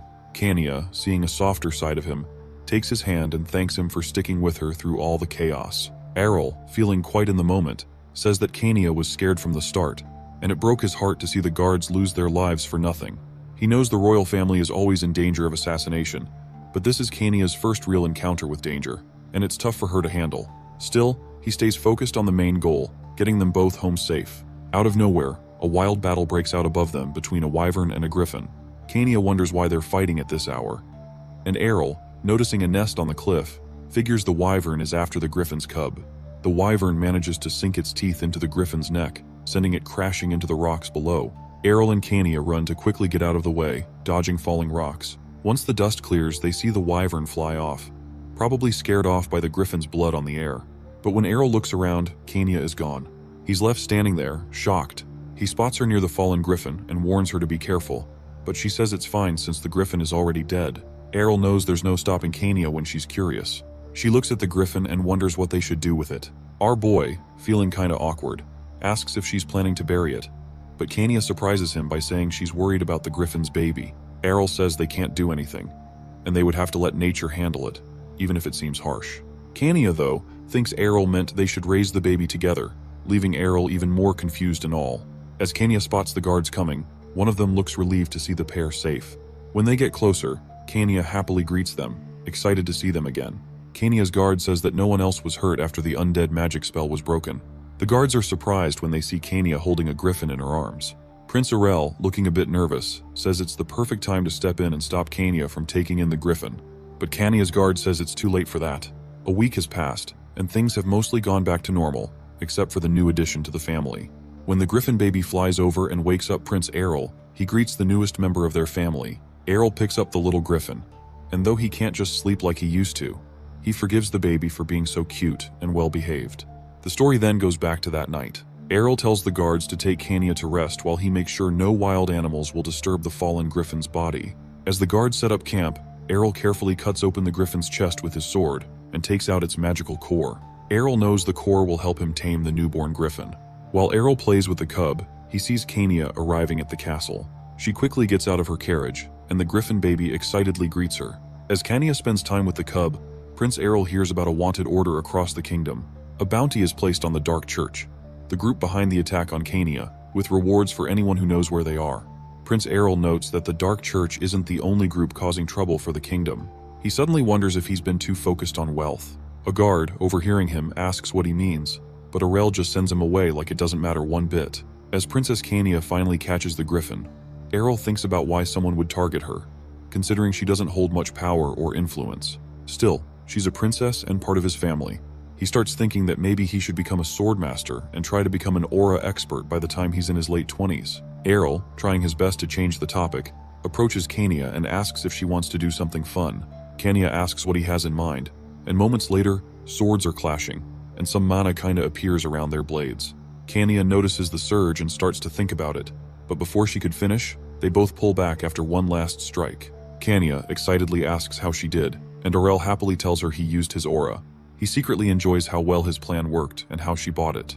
She asks him if she could learn it too, and wonders where Errol studied it. He vaguely replies, saying something like that, then explains that using aura mostly relies on the brain.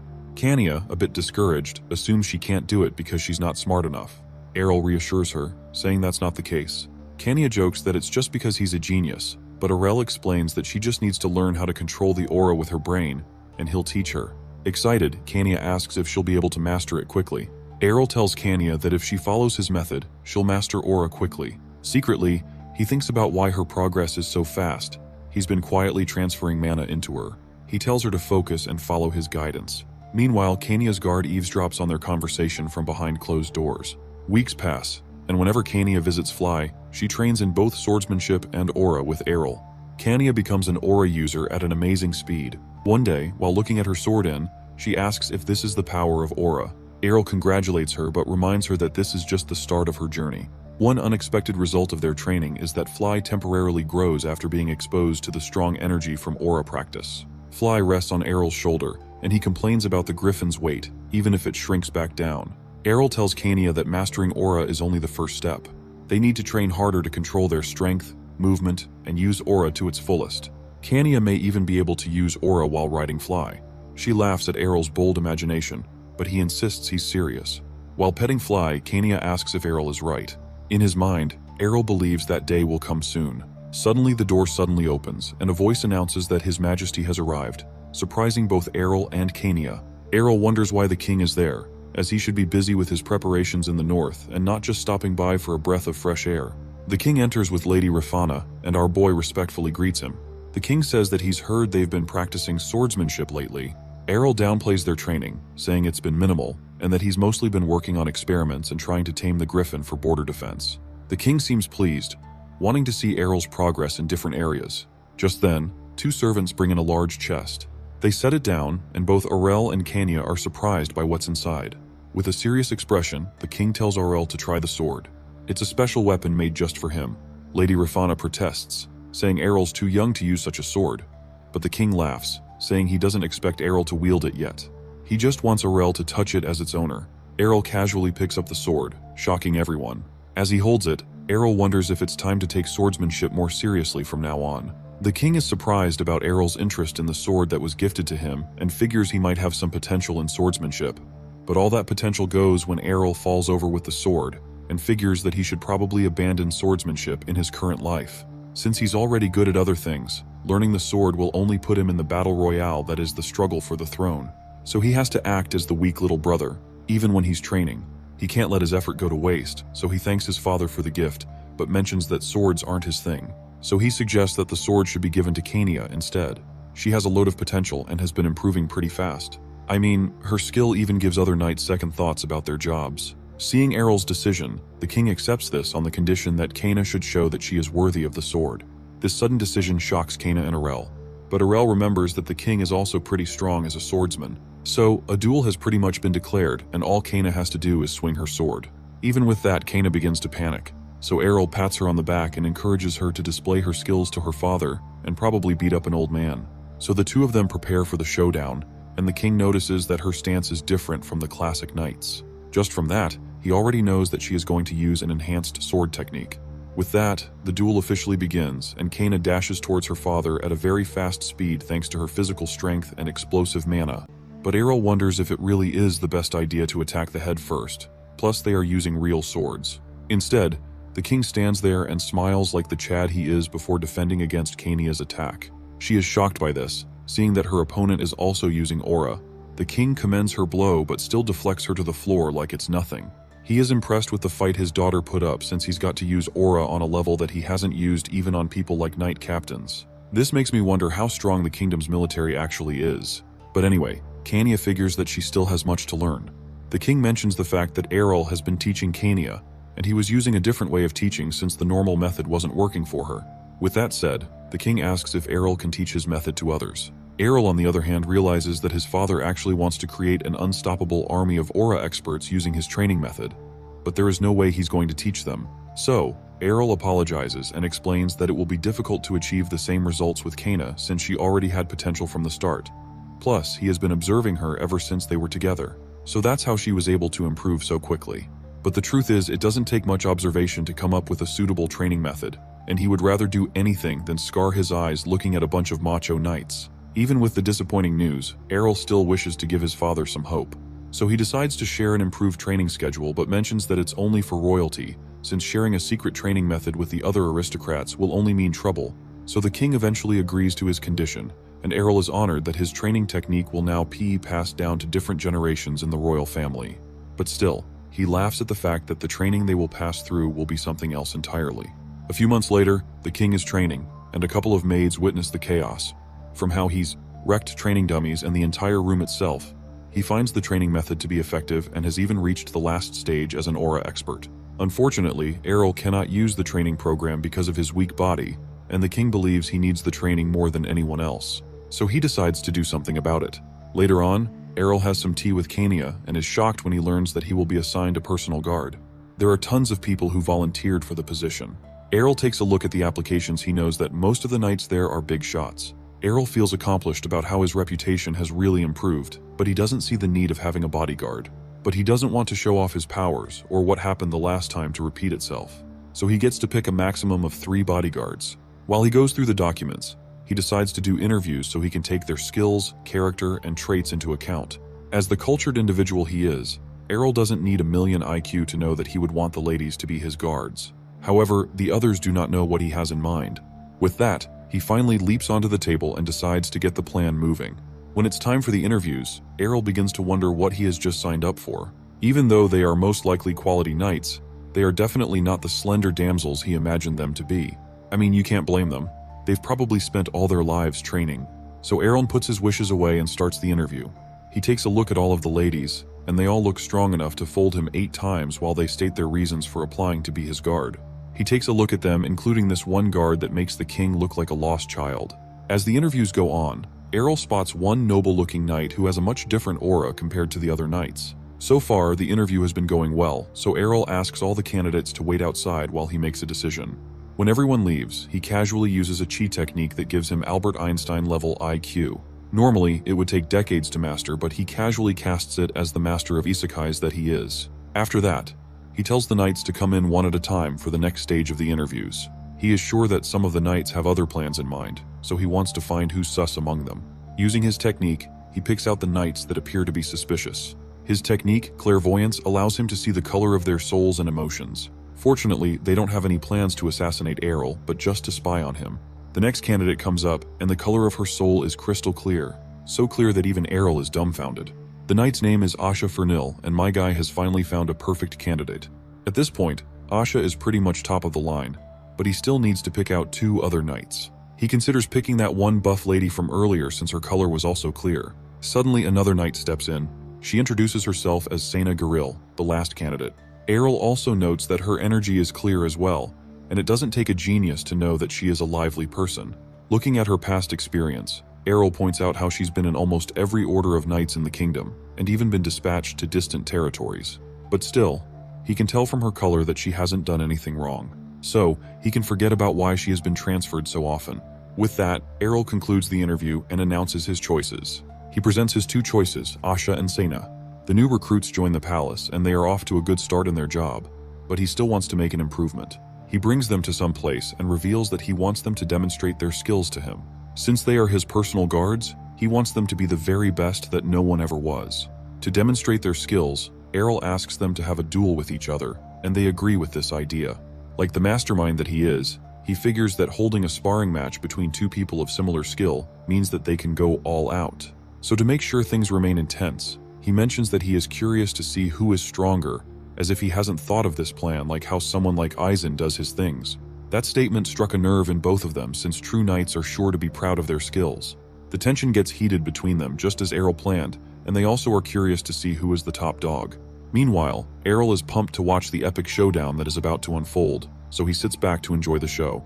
Before the duel begins, the knights ask if there are any rules to follow as they prepare themselves. They look eager to win, but Errol continues to stuff his face and mentions that they can do anything they want as long as they don't go overboard. With that in mind, the fighters prepare for their epic duel. Errol notes the intense mood between the two of them, and he believes that they are going to fight for real, so he tries warning them again. So Errol claps his hands to signal the start of the match, and Bro is launched away. Even though he told them not to go overboard, he understands that's how knights pretty much are. Now it's to watch the fight unfold. Asha lunges in with her spear, and Sena spots this move. She punches Asha's spear out of the way like a feral beast. With a grin, Sena has found the perfect chance. She closes into Asha to give a punch that will end Asha's career early. Since Asha uses a spear, it will be difficult for her to respond. My guy is still munching away on his popcorn and wonders if she has anything up her sleeve. Luckily she does. She kicks Sena's fist away, which causes her to retreat. Errol, who is still watching the duel, figures that they are being a bit too serious. He can tell that their aura is getting too powerful, and they'll probably execute each other before they can stop. So Errol stops the match. He now has an understanding of their skills and can set up a few improvements. From his observations, he notes that Asha is impatient because she focuses too much on speed, and Sena hesitates a little since he mainly throws hands. Basically, one is too fast and the other is too slow. After the remarks, Asha recalls that he helped Kana improve, so she figures that he asked for a demonstration of their skills to help them improve. Apparently, her improvement has become famous among the knights, and Errol also wants his guards to improve just like that. So he leads the both of them to begin their special training session. On the first stage, they are going to be learning theory stuff about mana. Errol presents his signature manual and plans to start a business if it works out well. However, there is no hope that they'll ever understand the book they are reading. And there goes the chance of making a New York Times bestseller.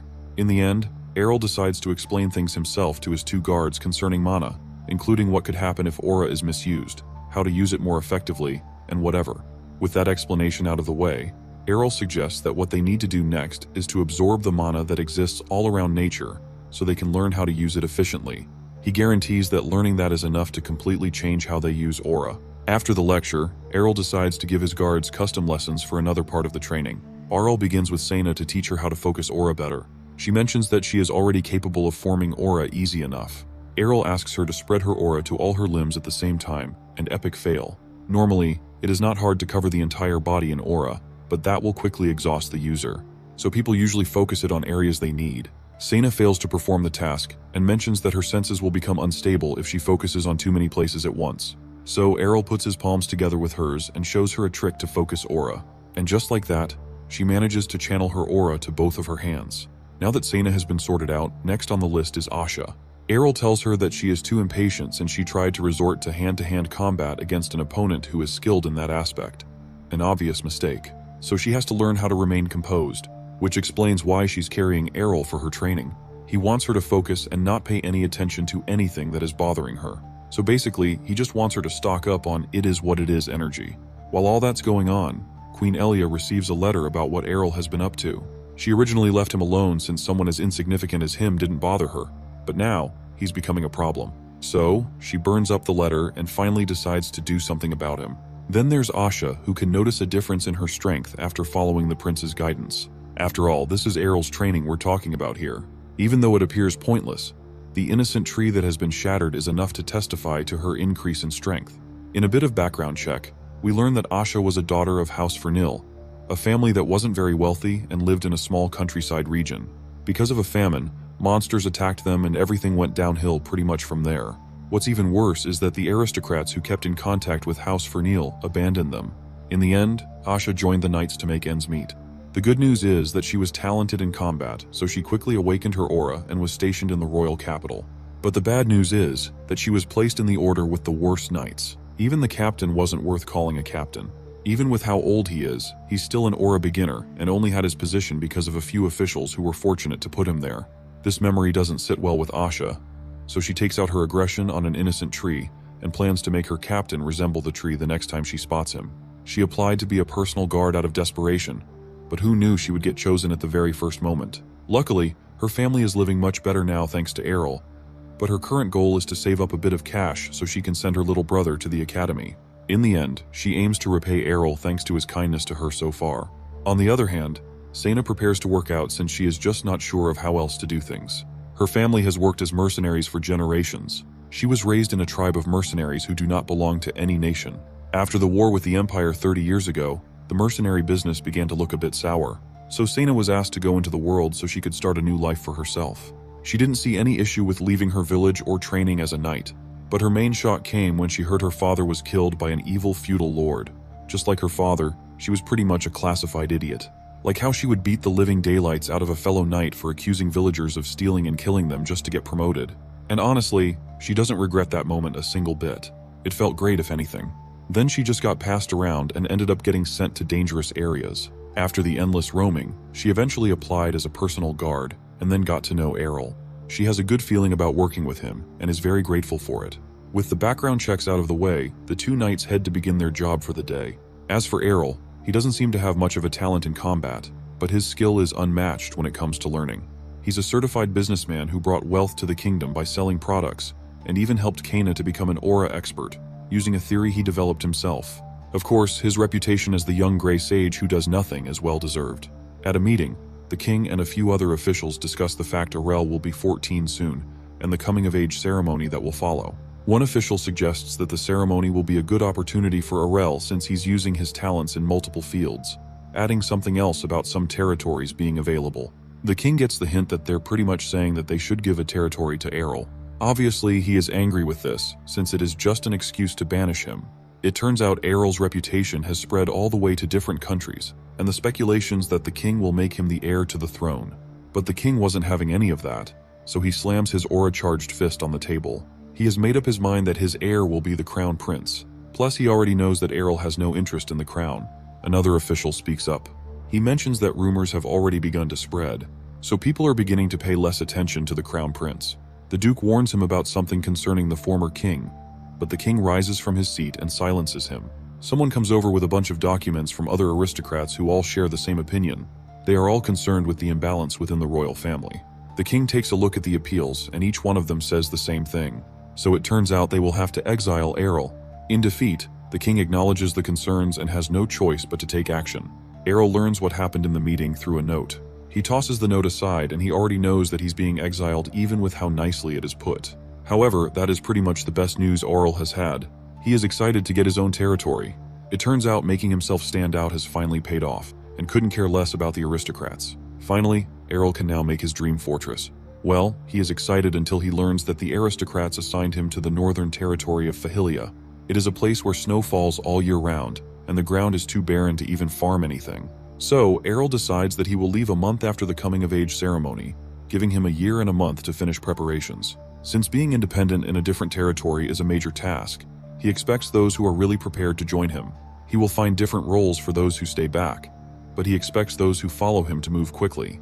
As the crowd leaves, Errol already figures that the alchemy team and most of the workers are already destined to follow him. Sena has already been ahead of them and was stationed in that area for a year. After all, she gets drafted to different locations like no one's business, and she testifies that the place is extremely cold. With how Sena tries to talk about the location, Errol figures that they might as well be heading for Antarctica with how she's reacting to the place. So much for a nice territory from the ever-loving aristocrats who wanted to exile him. But still, he finds the place to be much better than expected. They could have sent him to a place where surviving for a few seconds will be a world record, so he doesn't find Fahilia to be so bad. Later on, Asha asks why Sena isn't being honest. She knows that Sena was about to say something earlier. Just as she said earlier, Sena explains that the place is pretty cold and empty. Along with being a frozen wasteland, she was actually stationed there to guard against the monsters that can't endure the cold. Asha is more than ready to follow Errol no matter where, but she can't help but wonder if it is okay to follow with that. Sana doesn't see anything to be worried about since she knows that Errol has something up his sleeve. She noticed that he didn't have a look of despair or anything, so she believes that everything will work out. With that said, they finally decide to send a message to their families before they leave. Then there's Errol, who just finished up with his plans. He knows that his mother looks pretty heartbroken even though she hasn't said much. He told the maids not to tell her where he will be stationed, but he can't help but worry about his mother's safety since she'll be alone. Even a princess like Kania got ambushed. So he thinks of a few plans so he can contact her, but eventually decides to think about it later. But for now, he decides to plan the move first. After all, a harsh environment is the perfect place for a reincarnation pro like him to live carefree. He summons a magician, and Feyan shows up with his disciples. He never expected someone familiar to show up. Either way, he asks him to keep a secret and passes a plan for an item that he would like to be created. Feyan takes a look at the plan, and he is instantly shocked by what he is seeing. He wonders if Errol drew it, and he did. Only that he made a few modifications to an artifact he gave to Kania, but his design will make it twice as effective and reduce production costs by 90%. Of course, this fact is very impressive to Feyan. Errol asks if he can make it, and Feyan mentions that it will be possible as long as he has the right materials. But one problem is that he knows the creator of the original artifact, so he doesn't want to make a rip-off of someone's work.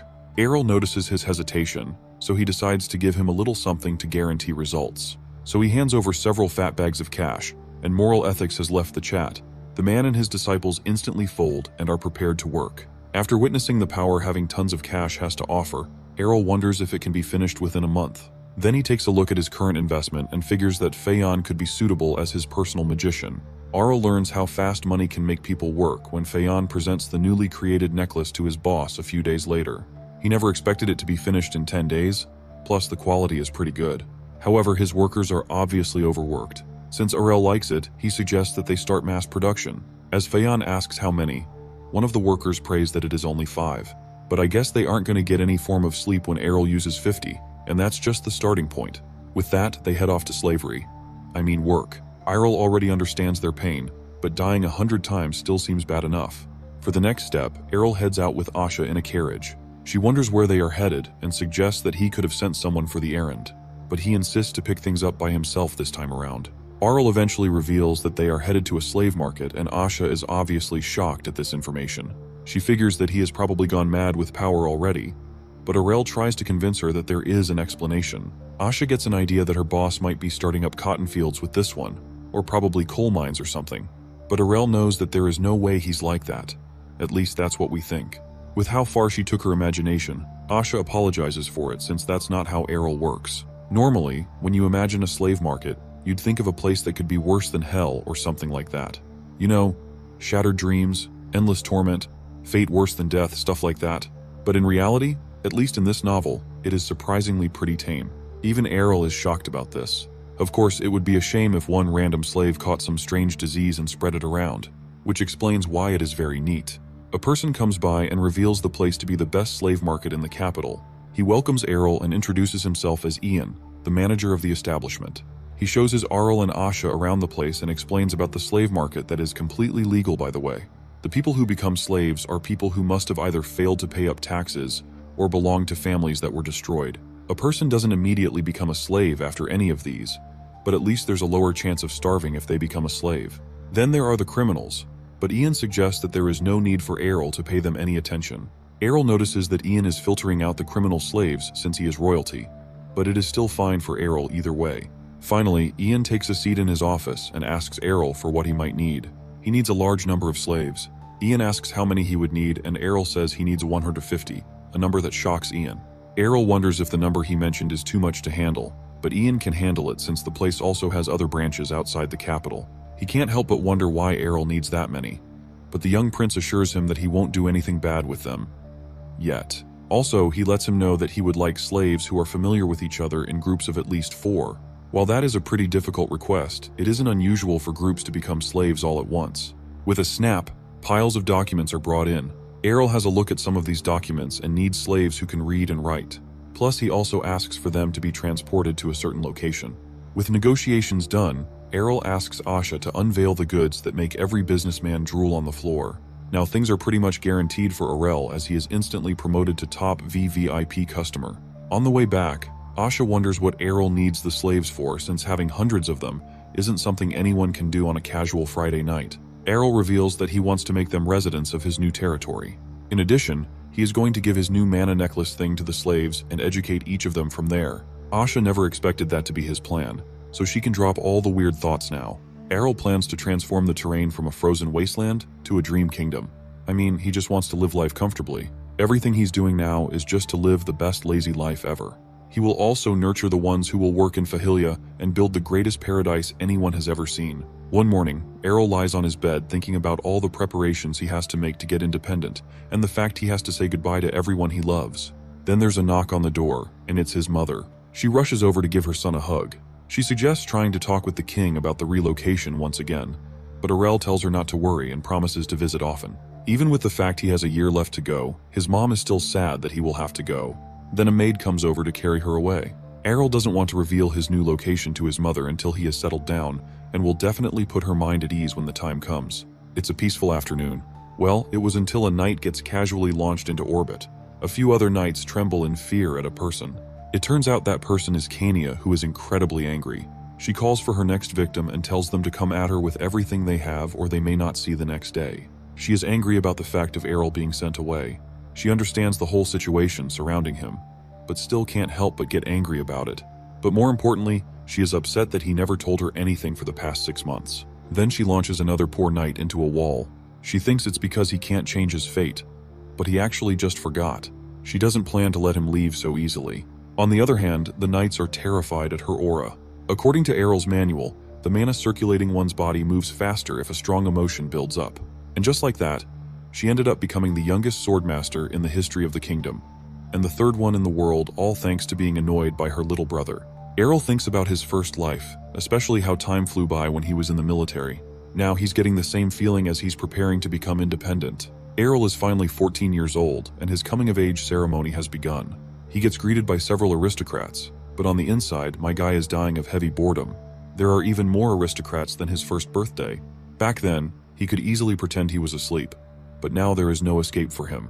He is sure that the participants are rejoicing over this ceremony, well, rejoicing that he's getting sent away. Who would care about his well-being? Anyway, listening to them is starting to annoy him, and wants to wreck everything. But he decides to hold back for his mother's sake, and overlooks everything that's happening. Shortly, Queen Elia comes over to congratulate Errol, and mentions the fact he will be heading to another territory. This lady is obviously trying to get on Errol's nerves, so he stands up and responds in the calmest way possible.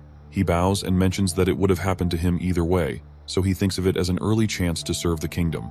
With a smirk, she reveals that Jael's swordsmanship has improved thanks to him, and gives him a coat made using the fur of a fox from Fahilia as a gift. With that, Errol has found the person behind his exile. He figures that someone like Jael isn't the type to target anyone politically. Plus, Elia is the only possible one who could obtain the complaints from all the aristocrats. He figures that her giving the code is her way of mocking him, but he has to remain calm, if not he will lose face. So he puts up a polite act saying that he has already bid his brother farewell and will come to his aid since they share the same royal blood. On the surface, the conversation appears very cheerful, but Arel couldn't care any less and will definitely make her pay. But they will not show how much they hate each other and exchange the fakest of laughs. The banquet is finally approaching a close, and Arel feels like he forgot something. He takes a look at Kania, who looks unnaturally quiet. He figures that she must still be angry for telling her about his departure pretty late, so he decides to apologize to his sister, but she makes the first move. From her face, he already knows that she is up to something. She runs off, and Errol can tell that what she's going to do is going to be reckless. Kania approaches her father to talk with him and reveals that she will follow Errol to Fahilia. This shocks the crowd, and Arel figures that she has pretty much wrecked the whole event at this point. He takes a glance at her mother, hoping that she is going to stop her daughter, but she doesn't look interested at all. The king gets annoyed by Kania's action and asks what her plan is after that.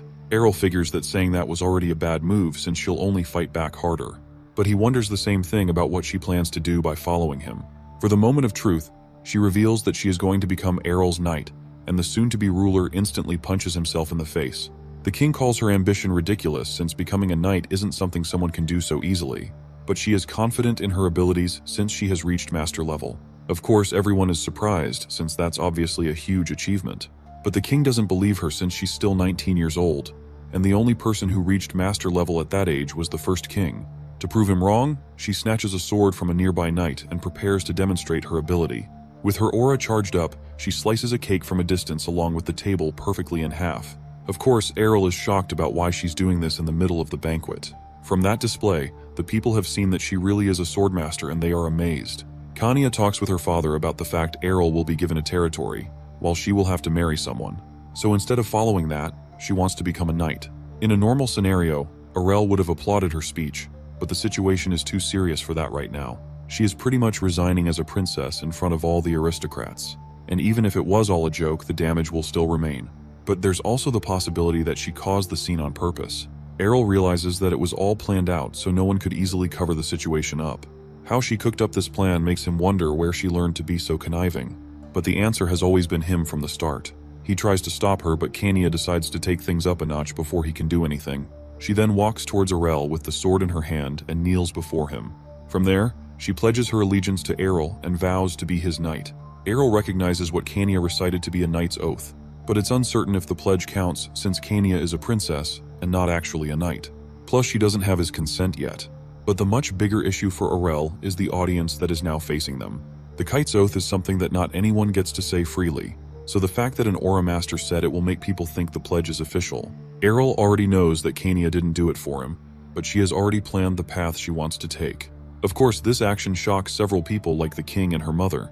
Even Queen Elia is boiling with anger over this. With the veins around her eyes, she could probably awaken the Byakugan.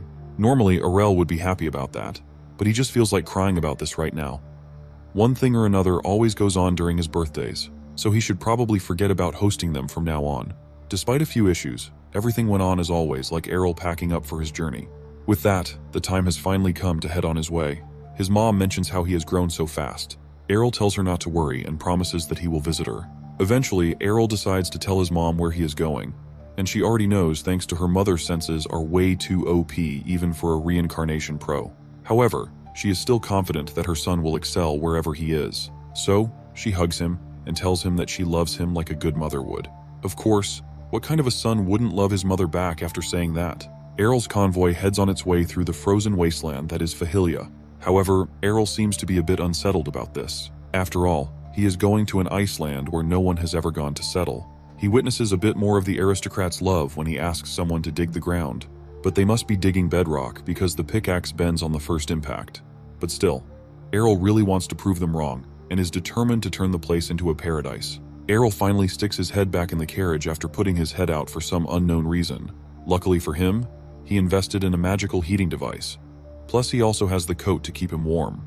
But Kanya mentions that the carriage is already warm and calls him a noob that can't endure the cold. But what Errol finds strange is his sister. She's such a savage that she's wearing a normal dress in a place that petty cold. However, Errol takes a closer look and finds out that Kanya is using a cheat code to stay warm. He never taught her how to use aura to insulate her body, so he wonders if she is doing it out of instinct. He finds her talent scary, and Kanya thinks that it's something everyone does, confirming how much of a pro she is. But letting Errol's guards know about this might probably make the two of them cry as they casually freeze outside. With that aside, Errol asks if Kanya will eventually regret her decision, but I bet she took the question the wrong way as she stares daggers into Errol's soul. She pinches his cheek and he clarifies that he was wondering if it was okay for her to come so suddenly. It turns out that the king and Errol spent an entire day thinking and decided that she would come along as an apprentice knight. After that, everyone tried to change her mind, but she refused to listen to anyone. She actually doesn't regret coming along.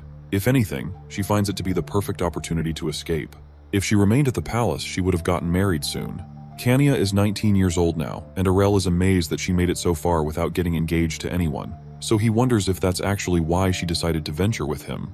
Just like him, she hates walking along a set path, so it doesn't surprise him about why she came along. Basically, Kanya is in search of her own freedom. With that, Errol finally arrives at the gate of his new kingdom.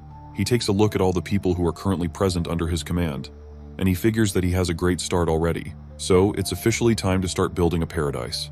For a start, Errol splits his responsibilities with Asha and Sena so they can command all the troops in Fahilia. However, he doesn't plan to give any tasks to Kanya for the time being. It would be a shame if she somehow obliterated the barracks on day one. Instead, she goes for a walk, and Errol figures that she probably didn't expect to do much. With that, Errol heads to work. Currently, there are 10,000 people in Fahilia, and they all live in 12 different villages. Additionally, the distance between each village seems to be pretty similar. Aurel does his research and discovers that the residents of Fahilia have been hunter-gatherers for generations and are on the verge of extinction. On top of that, the royal palace wasn't getting any taxes from the region, so they were pretty much left on their own. Seeing this makes Aurel wonder what kind of idiot the previous lord was. He finds a ledger and discovers that the region was so poor that they ended up borrowing money from other territories. Then the previous lord went bankrupt.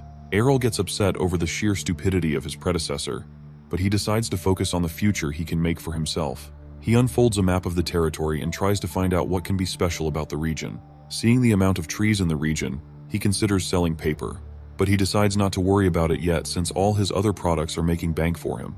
With that, he decides to meet with the leaders of the region. Still, he can't help but wonder who holds authority over the people. Well, except for the idiot of a lord. So, he decides to ask all the village chiefs to pay him a visit in person. A while later, they make their appearance in the palace, and Aurel observes their appearance. Forget killing two birds with one stone. They look like they can kill two stones with one bird. They are honored to meet their new ruler as they take a knee before their new ruler.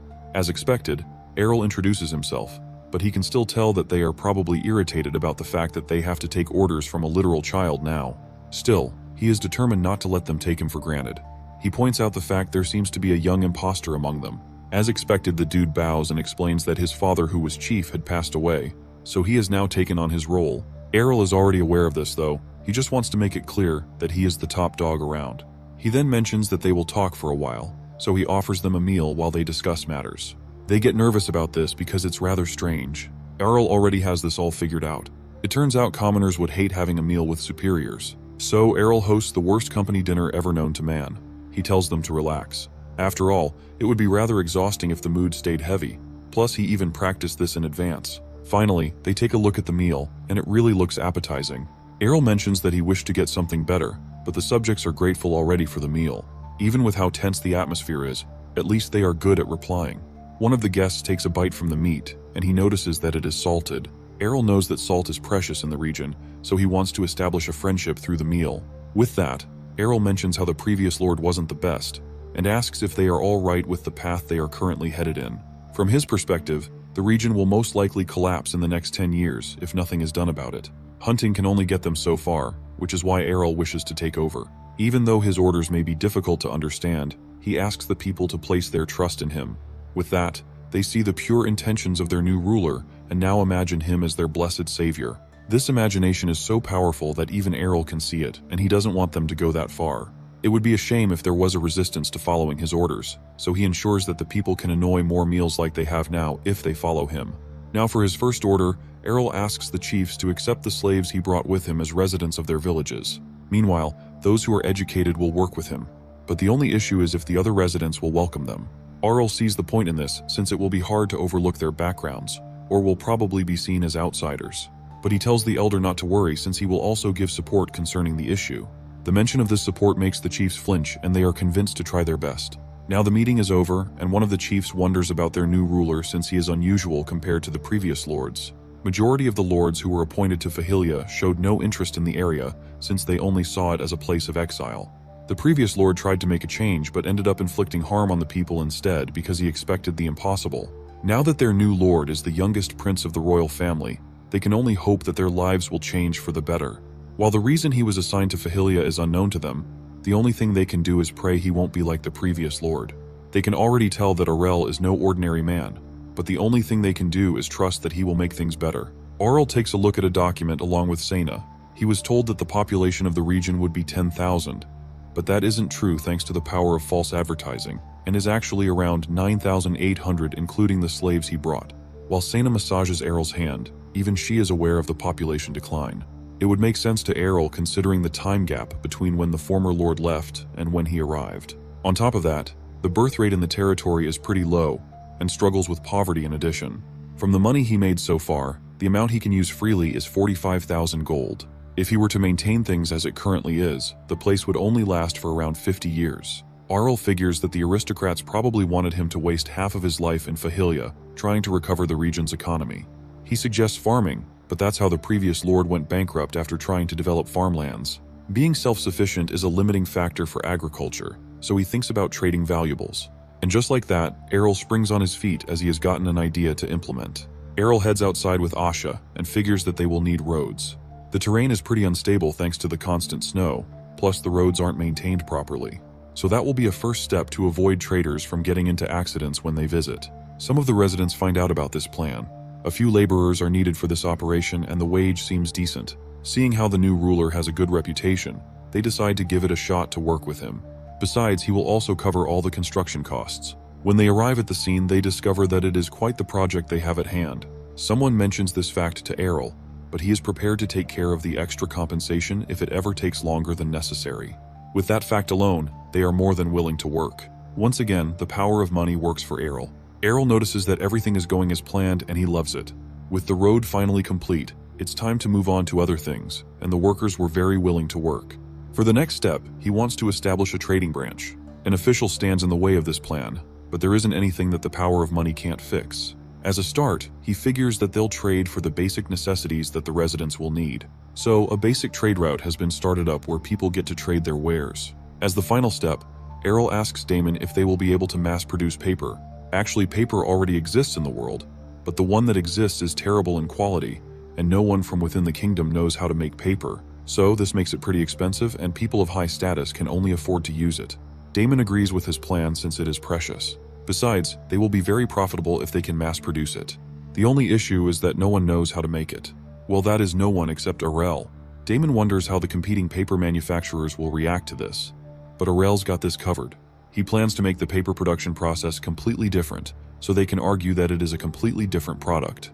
But to do that, they will need another kind of equipment. He passes a plan to Damon and he finds it to be perfect. However, he isn't sure if it's something they can make on their own. The chemicals can be handled, but developing the machines is a different matter since the best blacksmiths in the region aren't able to make something like that. But Damon is sure that the dwarves of the royal capital will be willing to help. This fact about dwarves reminds Errol of the fact they have a forge in the capital and can make anything no matter how complicated it is. Hearing that, Errol prepares to use his superpower of money spending.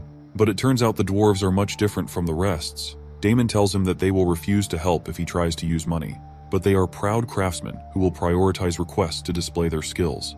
Along with rejecting money, they will also reject requests that aren't good enough, even if they are from high-ranking aristocrats. After hearing who they are, Errol figures that they could become poor if they aren't careful. Damon decides to contact a dwarf that he is familiar with, and Errol is enthusiastic about it. He is sure that he will be intrigued by the plan, so he will write the letter to him. Several days later at the dwarven forge, the letter finally arrives. The master there believes it's from the royal family who he doesn't seem to have a good relationship with. The master blacksmith, whose name is Aiken, mentions that he already crafted a sword for them, and their hands are currently full with orders. But he finds out the letter is from Damon. He snatches the letter from his assistant and wonders what he's doing at Fahilia. He takes a look at the content and shortly, he asks his assistant Ben to take charge of the forge. With a fierce look in his eye, he figures he will have to talk with the others.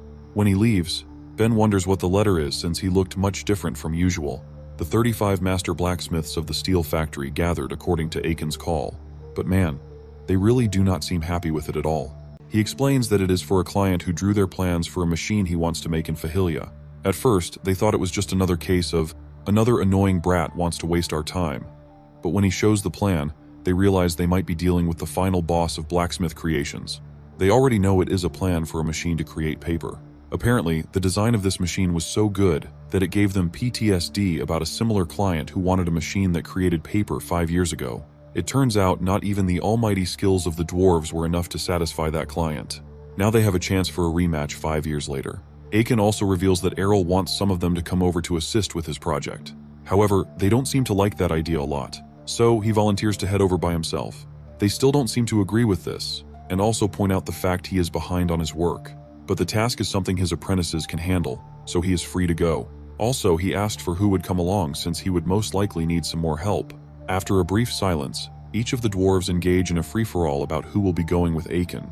The designs have finally piqued their interest, and you can't stop a dwarf who's motivated to work on something new. Aiken finally interrupts the noise. He mentions that only half of the dwarves will follow him since no one will be around to run the forge if everyone comes along. Still, it is undecided about who will follow, so Aiken decides to use that method. The sacred of all methods, the only method that is guaranteed to work throughout history. Ben comes over to ask his master a question, and the dwarves are engaging in a Fortnite-level battle royale. It turns out it's a dwarven tradition to solve all disputes with intense violence, the dwarven rule of steel. So Ben stays away because he knows what's good for him. Meanwhile, Errol figures it will take at least 5 days to hear back from the dwarven forge, so he decides to relax in the meantime. Now he doesn't have any work to do, he decides to get all the rest he can. The moment he decides to take a nap, a loud scream interrupts him. He already knows it's from the griffin Frey. Then he finds the unfortunate victim plastered on his window.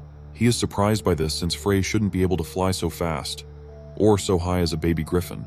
As he falls down, Kanya is there to catch him. It turns out he is being subjected to his form of torture because she wants him to fly higher. Then she tries a little bit too hard and launches him into orbit. Errol rushes outside as he witnesses this and wonders if Frey did anything wrong.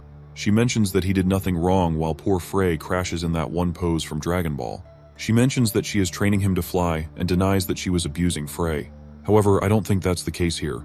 In a quick backstory, Kanya had pretty much nothing to do since everyone was busy in the early stage of transferring to Fahilia. So all she did was eat, sleep, practice sword, repeat. Of course, she isn't the kind of person who enjoys being bored, so she spotted Frey in the garden, and that was when his whole world changed. She plans to make him her mount, so she expects him to be in top shape.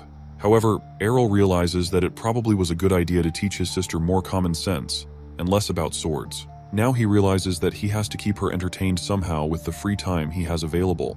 But it's now that he realizes that he was an only child in his first life. On top of that, he never won the sibling lottery in any of his past lives. The best relationship he had with one of them was that he never got to speak with his sibling until he died. So Errol is unsure of how to deal with siblings. He snatches Frey from Kanya and saves him from his suffering. So as an attempt to be a good brother in his current life, he asks to do something together with his sister. Arl and Kanya play a game of chess, and it's pretty obvious who's losing here. Out of frustration, Kanya flips the chessboard since it is obviously not her kind of sport. Errol figured playing chess would mean they wouldn't have to play in the cold, but she is already bored of it, so he gives himself a handicap to make things easier for her. Errol gives Kanya a modified artifact so she can think more quickly and easily. Besides, he's built up enough chess experience from all his past lives, so she will need all the help she can get. So, they begin another game of chess. The pendant seems to be working to enhance Kanya's IQ until it decided to peace out. From there, Kanya had enough of it and slices the chessboard with her sword. Now they can't play chess anymore since Kanya has destroyed the board and caused a leak in Errol's brain. Arl tries to come up with something else, but he really doesn't want to go back outside. He wonders what she has been doing, and the only thing she has pretty much been doing is going on various trainings that will make Bruce Lee proud. On the other hand, Errol has just been a sack of potatoes in his room. Seeing the interest between the two of them, Errol tries to come up with something they can both enjoy. Both of their stomachs begin to rumble, and Errol gets an idea from that. He suggests that they have a go at cooking together, but Kanya shivers at the mere thought of it. She doesn't buy the idea of it since her cooking could probably put nations to an end. But Errol informs her that it is necessary to learn since she is becoming a knight. After all, knights have to eat something when they are away on missions. After pointing out this fact, Kanya is defeated and agrees to learn. Now that Errol has convinced her, he wonders if teaching a sibling to cook is something a brother would do. The two of them head to the kitchen, and Errol announces that their first dish will be a stew. Since it is a pretty simple dish, how bad can things get? Besides, Errol doesn't plan to get food poisoning on day one of training, so they get to work. Errol comments on Kanya's knife mastery as she slices all the ingredients into Lego bricks. From there, they prepare the stew. When it's finally done, Kanya tries it and it tastes better than she thought. Errol agrees with her and adds that it's been a while since he made the recipe, but it's still good either way. Arl suggests that Kanya should try making it again, but this is actually all part of his master plan to get a nap right after he finishes eating. But that plan disappears when a butler who has seen things rushes in searching for Errol. He was instructed not to bother Errol concerning small matters, so the fact he's here means something must have happened. So out of urgency, he asks what happened. It turns out the dwarves have arrived and they are willing to beat the living daylights out of the butler if Errol didn't show up. So Errol figures that his break is over. Normally, he expected the dwarves would act normally and send a reply letter, but they weren't normal people, and they showed up pretty suddenly in person. Errol welcomes them, but Aiken cuts to the chase, walks up to Errol, and asks if he was the one who drew the plans. Fortunately, Asha is there to break up any conflict that could have gone down. She demands Aiken to apologize for that, but he commends her spirit even though she is a lady. Now the Dark Souls music begins to play, but Errol quietly reminds her that they generally just don't give a flip, and says that they have to respect their differences. Plus, the greater the skill, the ruder they tend to be. So Asha backs down. Seeing how things started, Errol wants to finish discussions quickly before Asha tries to commit murder. He admits that he drew the plans, but Aiken says he's capping. Aurel still tries to convince him that he's the master craftsman, but Aiken refuses to believe him and bets that a royal person like him couldn't even design a basic wood plank. Now Aurel is pissed and he orders Asha to make some dwarf skewer. In the end, the butlers had to calm the both of them down before things could get any further. Now that things have finally calmed down, the dwarves finally accept who crafted the plans. So far, that's what the meeting has been all about. With that out of the way, Errol wonders why such sweaty dwarves come to visit him in person and intended to prepare a nicer welcome. But they don't care about that. They discuss the plan for the machine that Errol needs the dwarves to create, because Fahilia doesn't have blacksmiths skilled enough for the task. Again, Aiken is someone who is so proud, so he expects that humans are not skilled enough to create it. And Errol has just witnessed the famous dwarven pride, so he decides to fight fire with fire and talk about how proud he is of his planning skill. Now the dwarves have received a taste of their own medicine. Aiken acknowledges Errol's skill just as planned, and they decide to talk about the main matter at hand. Before Errol can ask if they will accept the task, they have already decided way before that they will take the job.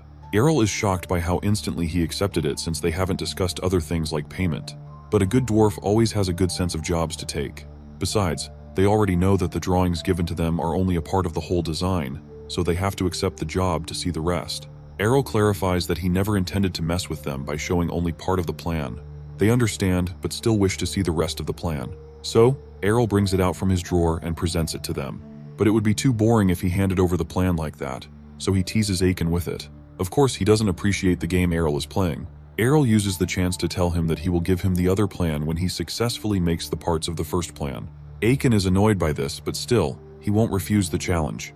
He heads out of the room with the other dwarves, determined to gain Errol's trust. Once they leave, Errol notes how they take themselves too seriously, but still, he can tell that they like the plans. It turns out he wanted to show them the rest of the plans, but had a better idea to use the unrevealed plan as bait to keep the dwarves working. So they will have to work hard if they want to see the full design. Fast forward a bit, and the dwarves return from their endless work to present the finished piece. Just as agreed, Errol hands them the next plan. This goes on for a few days. I'm sure they have an Errol tracker somewhere because they track him no matter where he is to ask for more plans. Eventually, they finished all of Errol's requests.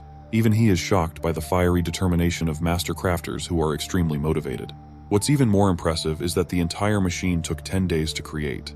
As expected, they take the machine for a test run, and the paper it creates is godlike. Normally, paper would take days to dry by hand, but the machine makes it much easier. Since wood is abundant in Fahilia, Aurel already knows that he is on his way to becoming the new Amazon of paper. Or rather, clearing the Amazon because of paper. Now that Errol has what he wants, Aiken finally learns that his problems have only started when Errol asks him to make so many machines that it fills an entire factory. Now to move on to selling the paper, Errol meets with a person who introduces himself as Lichten Einrest, his mother's brother aka his uncle. It turns out he was looking for someone from his mother's family to sell paper, which explains how Lichten showed up. He told his mom to send someone who he could trust since he would be selling an important product, so it would only make sense if she sent someone who shared his blood. He presents the paper he wants to sell to Lichten. Honestly, he thought that the fact Aurel was selling paper would ruin his business reputation, but seeing how high the quality and how cheap, it's a dream come true.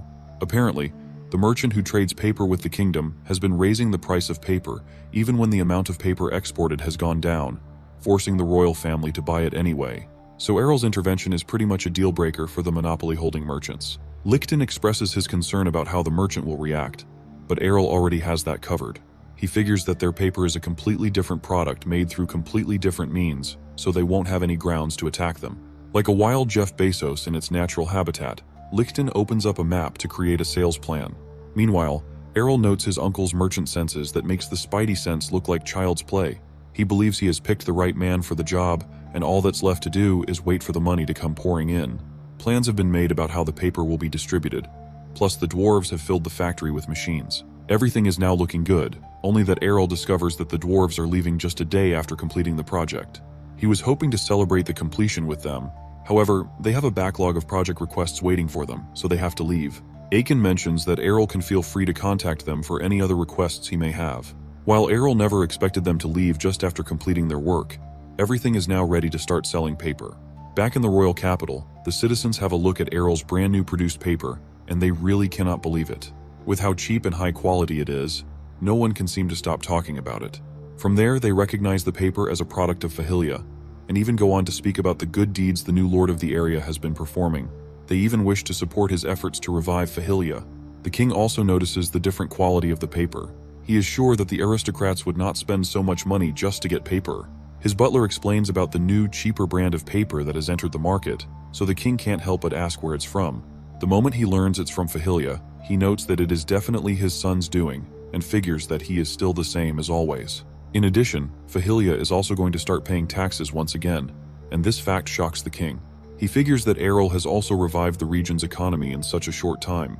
Even though the land is harsh, he is certainly determined to rule the land. Meanwhile, all this praise gets to Errol, who can feel the fact that someone is praising him. Apparently, they are giving him way too much credit, but it doesn't really matter. The only thing that matters is that the money is coming in. Back at the kingdom, Jael has some tea with his mother and notices that the tea tastes different from the usual. She, on the other hand, is apparently upset, but mentions that the tea and desserts are from Errol as a thanks for the coat. From there, Jael mentions the fact that Fahilia has undergone a makeover, and this fact annoys his mother with her hands shaking. Jael notices that his mother seems off, so like a good son, he asks if there's anything wrong. She mentions a certain ornament that she doesn't like. We all know who that ornament is, and it's really getting on her nerves. Jael, on the other hand, doesn't have the knowledge like we do, so he tells her to get rid of it so she can't see it anymore.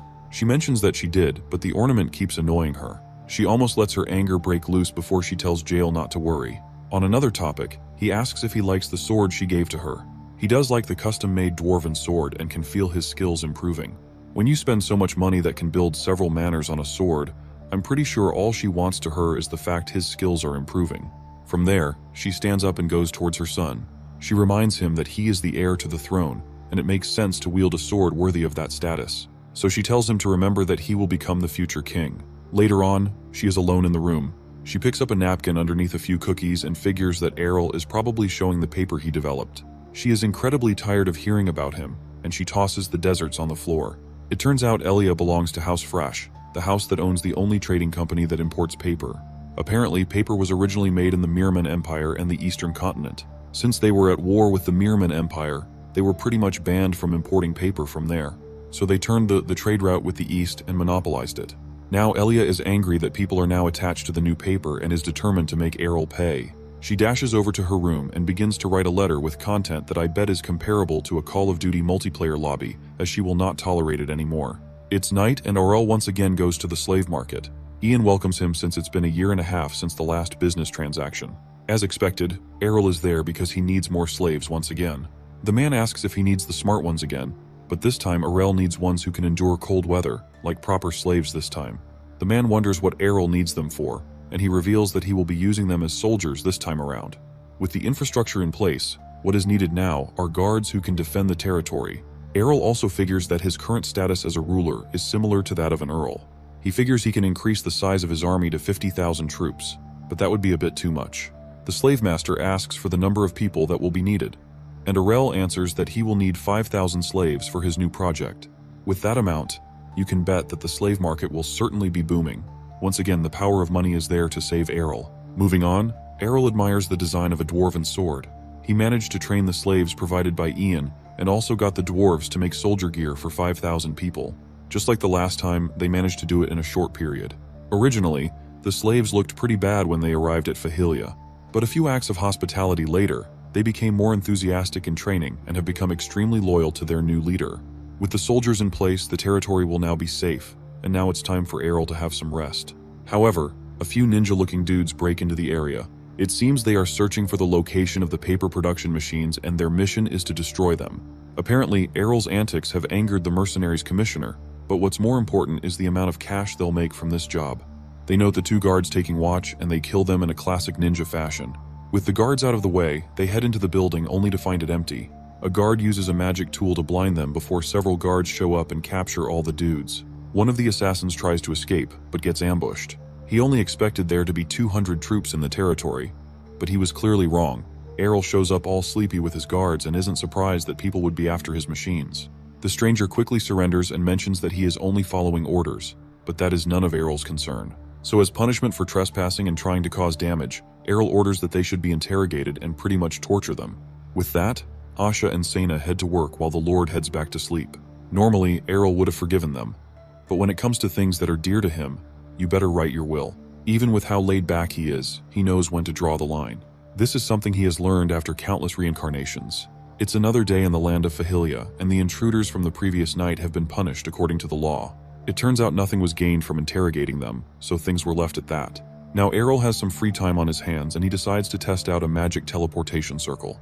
He got Phaon to make one for him, and it was so expensive that he thought about that fact twice. His merchant skills have surprised Errol. Now he's become a regular customer for his uncle. So, Errol decides to use his teleportation circle to head home since it has been a while since he last visited. He puts in a few magic stones into the stands surrounding the circle, which causes it to activate. Now that his end is set up, all that's needed to do next is for his nanny to set up the same circle at the palace. He asks Kania to come with him, but she is very nervous about this. She has no choice but to follow since Errol insists. Plus, she also has a bit of free time on her hands. Errol notices her expression and wonders what is wrong. She unintentionally reveals that she had an argument with her mom and would be awkward to visit her after that. With that fact, Errol believes she should definitely come along so she can reconcile with her mother, and she nervously agrees with this. She seems scared, so Errol tells her that using the device is safe. The only issue is nausea. He activates the device and Kania gets scared. She holds on to her brother and unintentionally squeezing the life out of her little brother, making him think he will probably not make it alive. With Errol potentially dead, they finally arrive at the palace, but Errol still has something to say about his sister's strength. As he takes a look around, memories of the past come back to him and he has really missed the place. He takes a deep breath before falling onto the field to relax. He is definitely glad to be back from a land of ice. The nanny comes over to welcome Errol and Kania. She was a bit worried she wouldn't be able to use the magic circle properly, but thankfully it worked out. She informs the two of them that their mothers are waiting inside, so they split up to say hello to them. Errol wonders if his mother, Rafana, is doing well. After all, he promised to visit her often. He runs over to meet with his mom and hugs her. She heard about how well he has been doing from Lichten, but she is still relieved to see him in person. Errol is surprised he has been writing letters to her since the paper business always drained his soul. Of course, he is excited to tell Rafana how everything has been going in Fahilia, and wishes to make good use of his time so his mom will not be worried about him. He goes on to tell his mom about several things about Fahilia like the wildlife and the daily life of the people, focusing on putting her mind at ease. It is not long until someone else approaches the scene, and Errol notices this. Looking at the timing, he can already tell that whoever the person is, they intentionally want to interrupt his conversation with Rafana. It doesn't take a genius to find out it's Queen Elia. Errol wonders why she is acting all surprised since he already announced the fact he will be visiting. Still, he can't help but notice that she probably has something up her sleeve, so he decides to feel her out. So he engages her in some fake small talk, and also mentions the paper he developed which is affecting her family business. The world's most painful to watch conversation. On the topic of paper production, she mentions a few rumors she heard and Errol wonders what she is talking about. He informs her that he has already made preparations and Elia commends his efforts. Still, she warns him to be careful before she takes her leave. On the outside, Errol waves her goodbye, but he believes she is starting to cross a line from the warning she just gave. Rafana figures that she is probably having a bad day, but Errol figures that he has deal with her soon. The short visit to the palace is finally over, so Errol and Kania decide to head back to Fahilia. Errol waves his mother goodbye and then asks Kania how things went on her end. She responds that it went well and smacks Errol on the back for worrying that she would fight with her mother again. But actually, Errol already asked the maids to report what was happening. It looked like they were about to fight again, but they actually made up this time around. Either way, the two of them teleport back to their territory. A few days later at Fahilia, Errol is already challenged with a new problem. He wonders if it will be worth it to invest in magicians, since they can do a lot of things like manage the teleportation circle, help with growing crops instantly, and even defend against monsters. But most importantly, he needs someone who can help him deal with the totally challenging experiences of being a ruler. He thinks about this because he doesn't want to end up drawing so much attention to himself. Now he has a territory, he has a perfectly good reason to hire them. But another reason is the factory attack. Luckily, the first attack was by a few mercenaries, but he is worried about what would happen if magicians pulled up. Sure, he does have a few knights who can probably deal with them, but they'll be as useful as a glass hammer if an enemy magician attacked from the shadows. With all those in mind, he creates an official notice that he is looking for magicians to hire. He figures that he can put a request at the magic tower, but dealing with them is going to be a pain. Plus, they are expensive. But the magicians who will respond to notices will have no ties with the tower, and there will be less hassle to deal with them, which is a dream for Errol. The only issue is that he'll also receive applications from low-ranking magicians, but that is no issue since Errol can always train them. With that, the next thing is to distribute the notices in every city. Time goes on, and the notice draws the attention of the crowds and wizards, including this one wizard who looks like she was out surviving in the wild with Bear Grylls, and is willing to apply from the mention of free food and accommodation. Back at Fahilia, Errol has received mountains of applications from various magicians. He wishes to accept all of them, but that would probably be a good step in How to End Your Kingdom 101. Errol decides to be thorough about this process and pay attention to the applicants' backgrounds. After all, it would be a shame if a magician became his enemy. He is so willing to do this that he doesn't mind spending an extra bit of cash for this. After selecting the candidates, the next stage was the interviews. For some reason, this was more of a hassle than picking his personal knights, but it was still worth the trouble for him. In the end, 12 magicians pass the interview and are officially magicians of the kingdom. The average skill of the magicians is 3rd class, and Errol believes he made a good selection considering their backgrounds. With that, Errol announces the general tasks of the magicians and plans to assign them to areas that suit their strengths. But before that, he wants to select one person to become his personal magician. So he asks the 4th-class magicians to raise their hands. There are 2 people who fit this criteria. One is Munkoy Blob, and the other is Dia Reki. Seeing the choices he has, Errol takes a long, hard thought about choosing between Blobfish or Wizard Beauty. This is a decision that can change the fate of the world, and we all know that Errol is going to choose Dia. Putting the pretty looks aside, there is a main reason why Errol chose Dia to be his personal magician. During the interview, he asked Dia a question about why she applied, and she responded with the fact that she wanted to serve him. This response shocked him due to how unusual it was. Most of the candidates were usually interested in the benefits or the work responsibilities, but hers was way different. It turns out she pretty much applied just because of Errol. He is pretty much suspicious about this, but can't sense any bad intentions from her. So, he decides to test it out and hire her as his personal assistant. Next, he goes on to explain the benefits and responsibilities of being a wizard in the territory. Starting with the benefits, he presents a massive library which is pretty much a paradise for every wizard nerd there. Starting off with the books that are magic ones certified by the Magic Tower, which were both expensive and difficult to convince them to certify the books. Now they have a place to improve their skills. On top of that, the magicians he hired were all expelled from the Magic Tower and probably needed a lot of money to access the magic book library. Of course, the broke magicians will be happy that they can access all the books that they have always wanted. They are in disbelief that they can use the library for as much as they want. But in exchange, Errol lets them know that they will have to show their research notes to prove that they are actually making any progress. Well, they don't seem to have any problem with that arrangement. However, Errol actually needs the library too, so he can master his own magic and understand the world's magic system using their research. Plus, the new magicians will pretty much be researching for him as well. Next, he begins to assign the wizards to different areas. He assigns some to handle the deforested areas in the land. After all, there need to be trees if he ever dreams of making more paper. So, Errol has to take responsibility for the damage he has done to the environment. He shows a planted sapling to the magicians, and it is enough for them to head to work. They all stab their staffs into the ground and chant some words I'm not going to bother with understanding. Then the sapling begins to erupt from the ground. Errol analyzes their technique and figures that they are funneling their mana into the tree and using a spell to nourish it with the right amount of mana. He also wonders if they are also using magic to alter its genetic makeup. Looking at how much the tree has grown, Errol commends the technique, but can't help but ask if they're going to make it grow taller. A wizard explains that if they do that in a short amount of time, the tree will die. After all, trees also have to rest as well. They will help it to grow once a month, which gives around half a year to restore the entire forest. With the environmental issues facing one of Errol's previous lives, he bets that this would be mind-blowing, but too bad. Anyway, Errol leaves them to do their job. For the next group, he gives them the task of maintaining the village's fields. He plans to make Fahilia to become a place that is self-sufficient through farming, rather than only relying on hunting. A wizard asks if he should grow crops at the current location. While that is the main goal, he asks if they are willing to go around the 12 villages to cultivate them. And this question sends chills down their spine considering how much work that would be. Of course, Errol is not an evil ruler. All he wants them to do is to adjust the field to the right conditions, and the villagers will take care of the rest. He scribbles a plan and asks the magicians if they can handle it. From the looks of it, they are sure they can handle the task.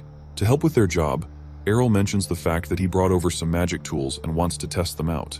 They place the magic artifacts around, and then they create a barrier that will allow only sunlight to pass through. With that, the group has officially created the Mana House, not to be confused with a greenhouse. So, they went ahead to install the rest of those devices in the other villages to save the villagers from starvation. After that was done, Errol assigned 2 magicians as part of the magic tool research team, and another 3 as security. Lastly, there's Dia, who is Errol's personal magician. Her job is to guard him and to also carry out errands. She's pretty much his magic errand girl since he's not in a position to use magic. But for now, he wants her to skill up by reading magic books. She is way more than passionate about this, as she wishes to support Errol in any way that she can. Errol can tell that she is just as sincere as she was during the interview, and wonders what's up with that. Shortly, a book drops from Dia's cloak. Errol picks it up and he recognizes it as one of his night books that the knights couldn't understand. He hands it over to Dia and wonders why she has such a book when she's a magician. She received it from a person she knows but got attached to it because she found aura and mana are similar in theory, an idea Errol also shared in his research. This book has pretty much been a lifesaver for her, and she mutters that she is willing to go even across continents to serve the adored author of the book. Errol, on the other hand, feels she is going way too far with her dedication. All he did was write some basic theories in it, and doesn't recall it being so inspirational. Besides, Dia enjoys the food around the palace, which gives the actual reason she came along. Even with that, Errol figures that it's probably a good thing that she is so dedicated to him, but he still hopes that making her his personal magician was the right choice. In the library, Errol learns about how magic works. Now that he's understood the theory, he tries to remember how Dia uses magic so he can try it out. With that, he is now able to channel mana as a flash of light emerges from the library. Now Errol is on the way to becoming a magic pro. With the magic training in progress, Errol proceeds to pay attention to his other responsibilities. He arrives at the capital of Ernesia, and their destination is the Dwarven Forge. While they stand in front of the factory, Asha considers wreaking havoc at the main base of the annoying dwarves. She plans to annihilate the entire building if they try anything funny, but Arel tells her not to do that since they're mainly there for business. She tried to object, but she was officially banned from doing anything. Shortly, the intense heat of the factory breaks the conversation. Just as they head inside, Errol already wishes to escape with how hot the environment is. Ben introduces himself to the two of them, including the fact he has been an apprentice of the bitter Aiken for 15 long years, and volunteers to be their guide. Of course, Errol and Asha pity poor Ben, who has been working under Aiken for so long. On the other hand, Ben mentions that he was meant to come out to welcome them, but his master didn't tell him anything. He finally leads them to the room where Aiken is, while the other two sympathize with the struggle he's going through. Then there's Aiken, who is pretty impatient with his visitor's arrival.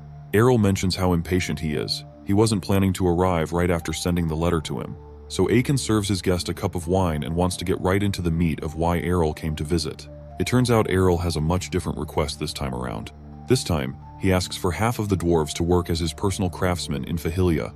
Without a second thought, he rejects the proposal and points out that Arel sounds drunk already. Aurel finishes his request by mentioning that he wants half of the dwarves to establish a branch at Fahilia. He adds that he will even pay for all the expenses. Even with that, Aiken still refuses the offer, or to even work in a place like Fahilia.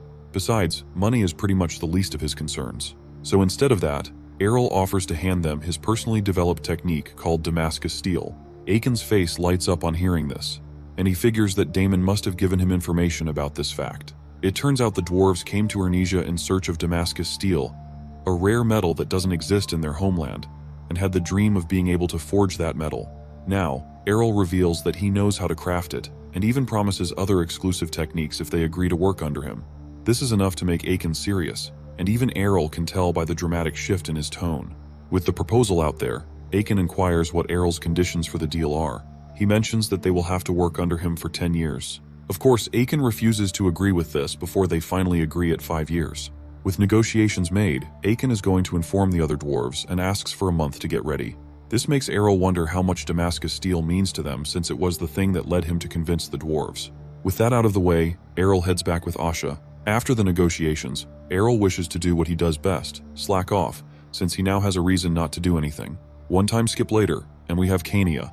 She takes a look out the window and wonders if Errol has been seen outside his room. His guards haven't seen his whereabouts either, but Sena mentions that he claimed to have travel fatigue and needs to rest. Even with that, it is still unbelievable to Kania that he hasn't left his room in over a week. She rushes over to his room to check on him. When she busts open the door, she finds my guy living his best life. He welcomes Kania and figures that she arrived to have dinner with him. While she is stunned by what she is seeing, Aurel prompts Dia to arrange the scene for the both of them. Using her magic, she lifts Errol into the air, puts on his clothes, and then sets up a dining table for both Errol and Kania. While Errol is being fed by magic, Kania is still shocked. Errol wonders why she isn't eating, but she is very certain that something is wrong with everything she is witnessing. However, Errol thinks it's alright. She figures that Errol's laziness is probably top-notch at this point. Then Aurel tells his personal magician to take him to the bath, and this is enough to make Kania snap as she obliterates the area. So Kania and Errol's guards start an emergency intervention for Errol. As a start, they would like to ask him a question. Errol wonders if it's serious since he is unaware of his crime, so he asks Dia, who doesn't seem to know what the problem is either. Errol begins to think it's nothing that's much of a big deal, before Kania clarifies that he is getting too reliant on magic. Errol is a bit confused by what she means and thinks there's something wrong with Dia. However, how hardworking and diligent she is wasn't the problem here. The main problem is Errol, who probably doesn't walk with his own legs anymore. He mentions that he still walks to the bathroom, but that obviously isn't enough. Even his guards tell him the same thing, that using magic too much is bad. He is only looking for a more convenient life and asks if Dia is fine with all the work. She is, and Errol still doesn't see the problem. But the rest still see the problem as broad as daylight. Kania informs Dia that she is only making the problem worse for Errol. While it may seem alright in the palace, it definitely won't be okay in public. Errol already knows that he won't get to that level, or rather, it becomes a good idea for him. Of course, everyone is already against this before he mentions that he is joking. As his older sister Kania bans Aurel from using magic, and this surprises him. Then Kania also bans Dia from putting up with Errol's requests, and this seems like her only form of life support has been cut off. Dia believes that she is about to be fired, but Kania informs her that is not the case. Meanwhile, Errol begins to reflect on his actions. He never thought that things would get to how they are now, and he has finally realized how magic can turn a lazy slob into a more lazier slob. Kania informs him that he will ruin his health if he continues, but Dia reveals that she has been stimulating his muscles every time she moves him, so he won't get weak so easily. Still, it is a problem, and Kania suggests replacing Dia with another magician. However, Dia pleads that it shouldn't resort to that. While she isn't sure of other things, she is very confident that she is much better than the other magicians, so she refuses to step down from her role. Looking at the situation, Errol figures that Kania had hurt Dia's pride as a magician. Asha comes by to break things up, and wonders why she wants to remain Errol's personal magician, even though the suggestion to switch roles has been pretty much justified. Even Errol is curious too, since there will be no difference in pay, and would even work way less compared to dragging Errol's lazy bum all over the place. But then it hit Errol that he should be the one who should make that decision. But his opinion doesn't matter at this point, so Kania challenges Dia to convince her, and she accepts this since she doesn't have much of a choice at this point. Seeing as his opinion has been rejected, Errol wants to know the kind of tests Kania has in store. She starts off with a document test that was definitely not just made up in 5 seconds before she mentioned it, and Dia completes is easily using her magic. Aurel has already been giving Dia his workload, plus magic pretty much involves calculations, so she was already prepared for the moment.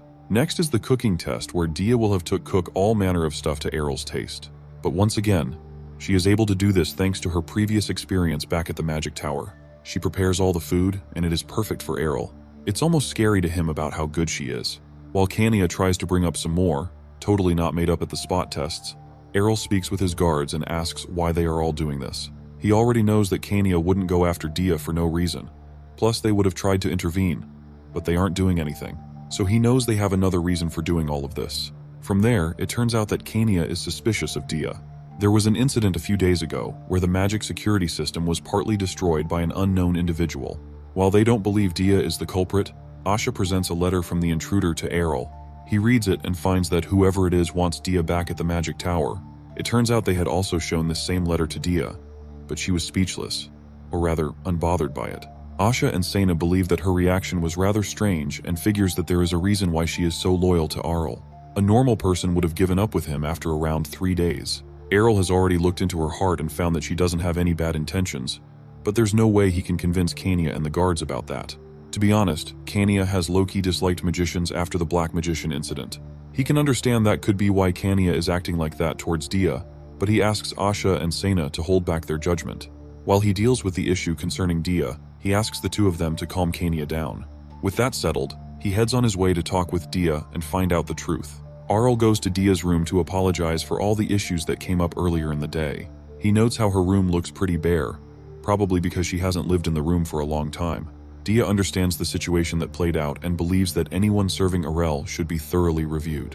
But let's be real here, Errol's standards aren't that high. Aurel explains that Kania has always had a thing against magicians, and was against him having a personal one.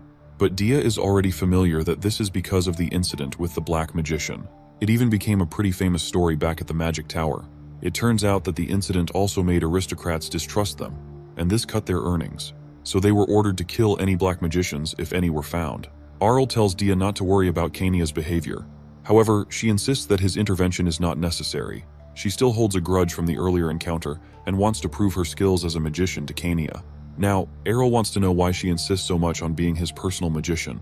Even though they have never met each other, Auril can't understand why she is so obsessed with him.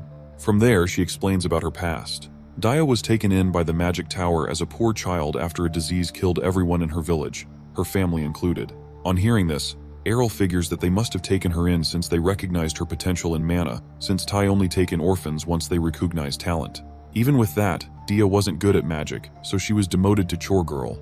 This confuses Auril as he wonders how the gap in skill got bridged. It turns out Dia was a first-class magician 2 years ago, and has somehow managed to jump up to a fourth-class magician now. She couldn't control her mana through the magic tower's teaching method until she came across Auril's flagship book, the one about knights. From there, you can pretty much guess what happened. The method in the book was just right for her, and she ended up reaching the 4th class within 2 years. While that is hard to believe, Auril realizes that his theory seems to sit right with Dia and believes that she is a genius who can improve only by reading. So who knew, if it weren't for Auril, she could have remained as a chore girl in the tower for the rest of time or something. With that, this is the reason why Dia refers to Auril as her savior. However, he lets her know that it's from all the work she has put in. But she will still call him what she wants to call him. She's apparently stubborn. After that, Dia left the magic tower, and her master, former master, was very angry with this. However, she didn't care since she improved, no thanks to him. But she really hates the fact that he went around telling everyone that she reached the 4th class because of him. After that, she went on a journey to find where her savior lived, and even went to the other side of the continent just to search for him. It was then she found that Fahilia was hiring magicians, which allowed her to find Auril and consider him as her true master. After this story, Auril suggests that she could have told the same story to Kania, but she doesn't want to share that embarrassing story with anyone else, and also wants to be respected for her skills. So Auril promises not to tell anyone and heads out of her room wishing her good luck. In the night, Auril is in his bedroom. He speaks with Phaon, who seems to be aware of Dia. Even he admits that she had undergone an unfortunate fate, and her master wasn't a very good one. He also adds that she developed her skills alone and risked the penalty of leaving the tower. It turns out there is a contract made to protect the secrets of the magic tower, and once it is broken, the offender loses half of their magic circles and goes back to being a low-tier magician.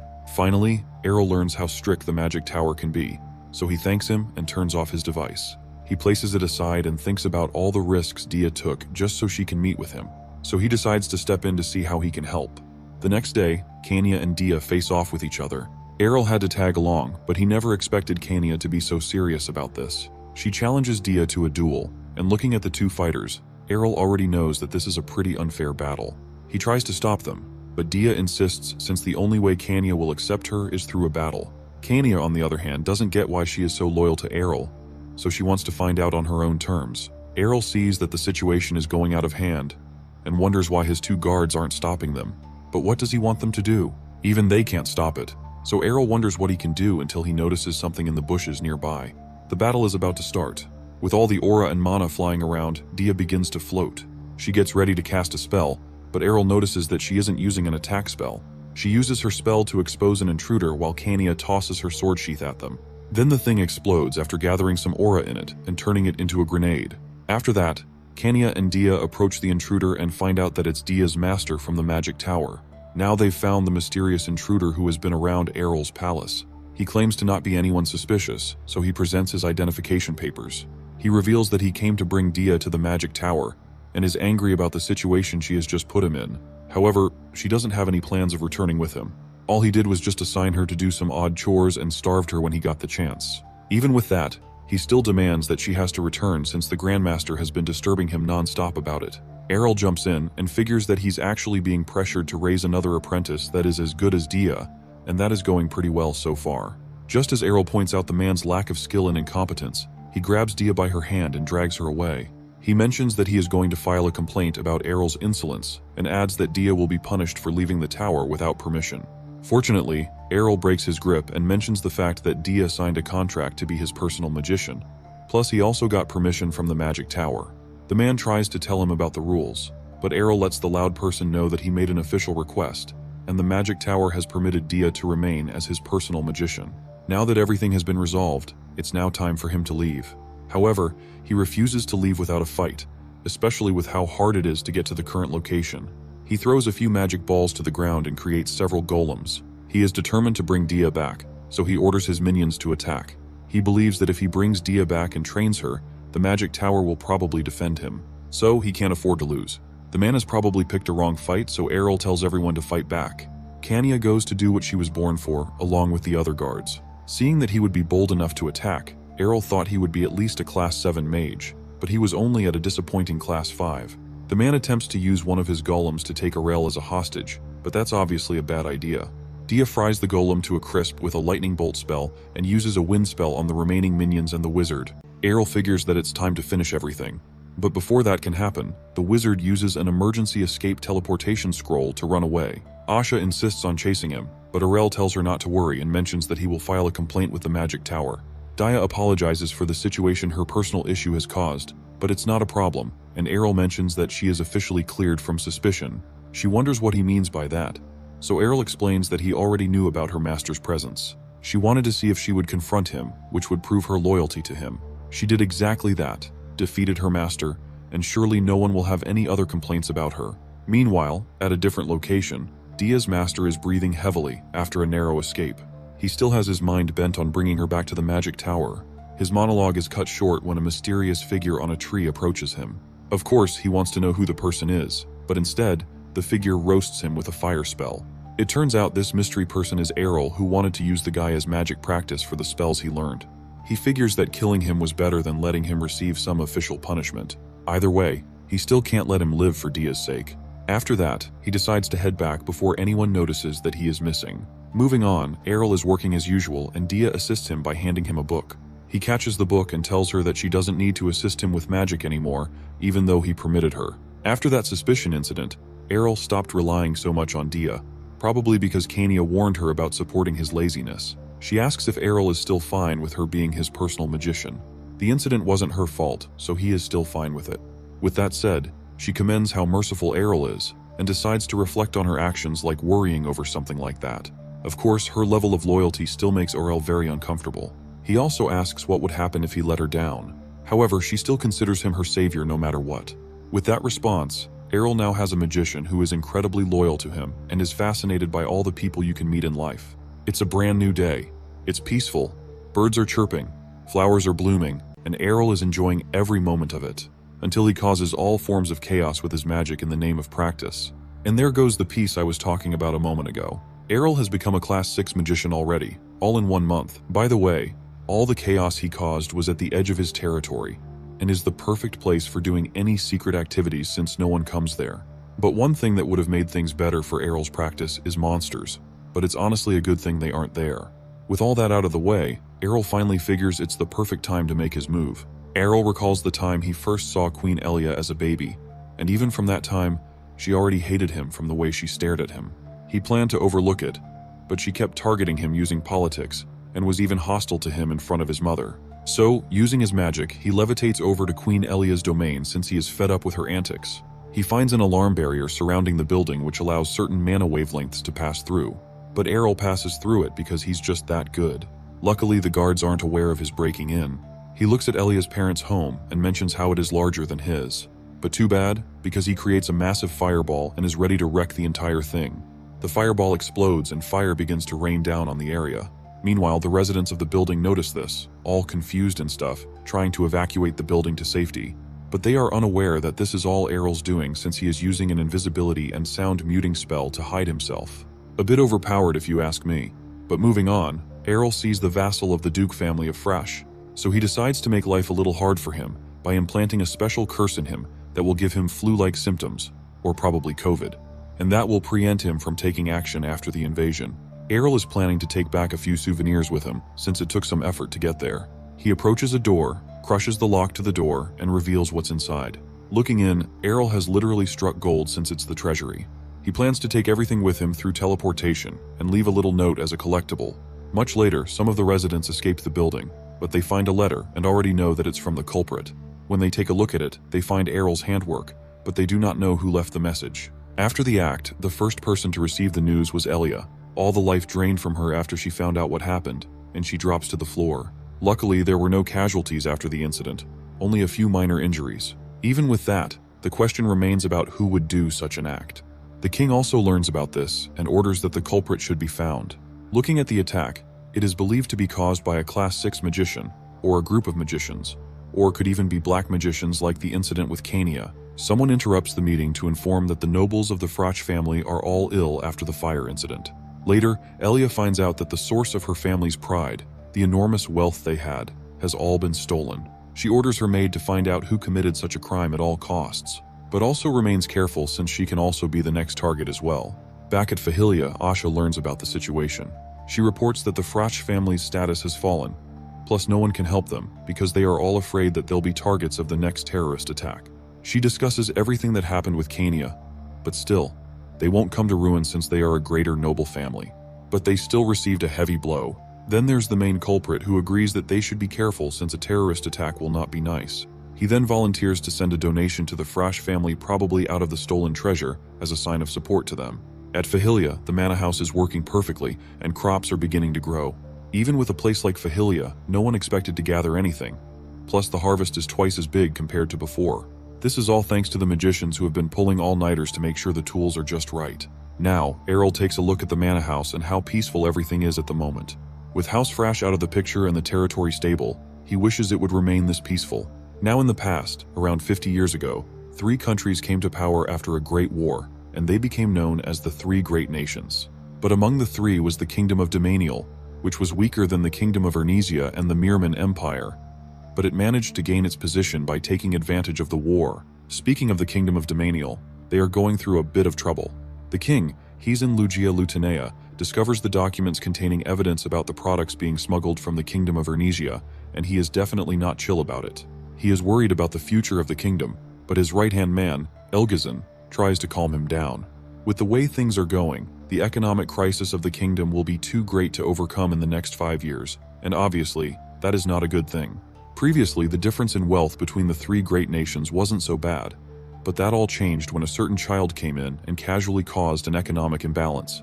Concerning his paper, the Mirman Empire even tried filing a complaint concerning the paper production, but that didn't work because he was producing it in a different method, leaving them with no other way to bridge the gap.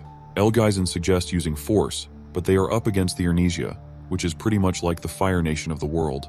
However, he mentions that they will have to join forces rather than challenge them on their own. So, with that, the Kingdom of Domanial sent messengers to 3 different nations to request an alliance. They meet up in some secret shady meeting room in Domanial, and Elgazan welcomes the participants. The representatives who showed up are from the Mirman Empire and the Chejapen Duchy, and they both have scars for some reason.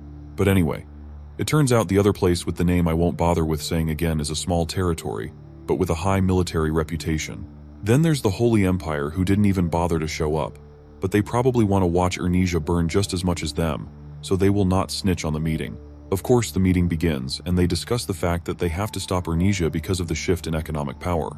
Since Ernesia is a pretty strong kingdom, they will need the alliance so they can put up a proper fight. Elgazan figures that they will not be able to develop any products if they are pressured with war, but he shifts his attention to the youngest prince, which is Arel, and how he has been developing various products plus all his renowned achievements. So they figure that if they leave him, he will probably continue to do several things which will lead Ernesia to be unstoppable.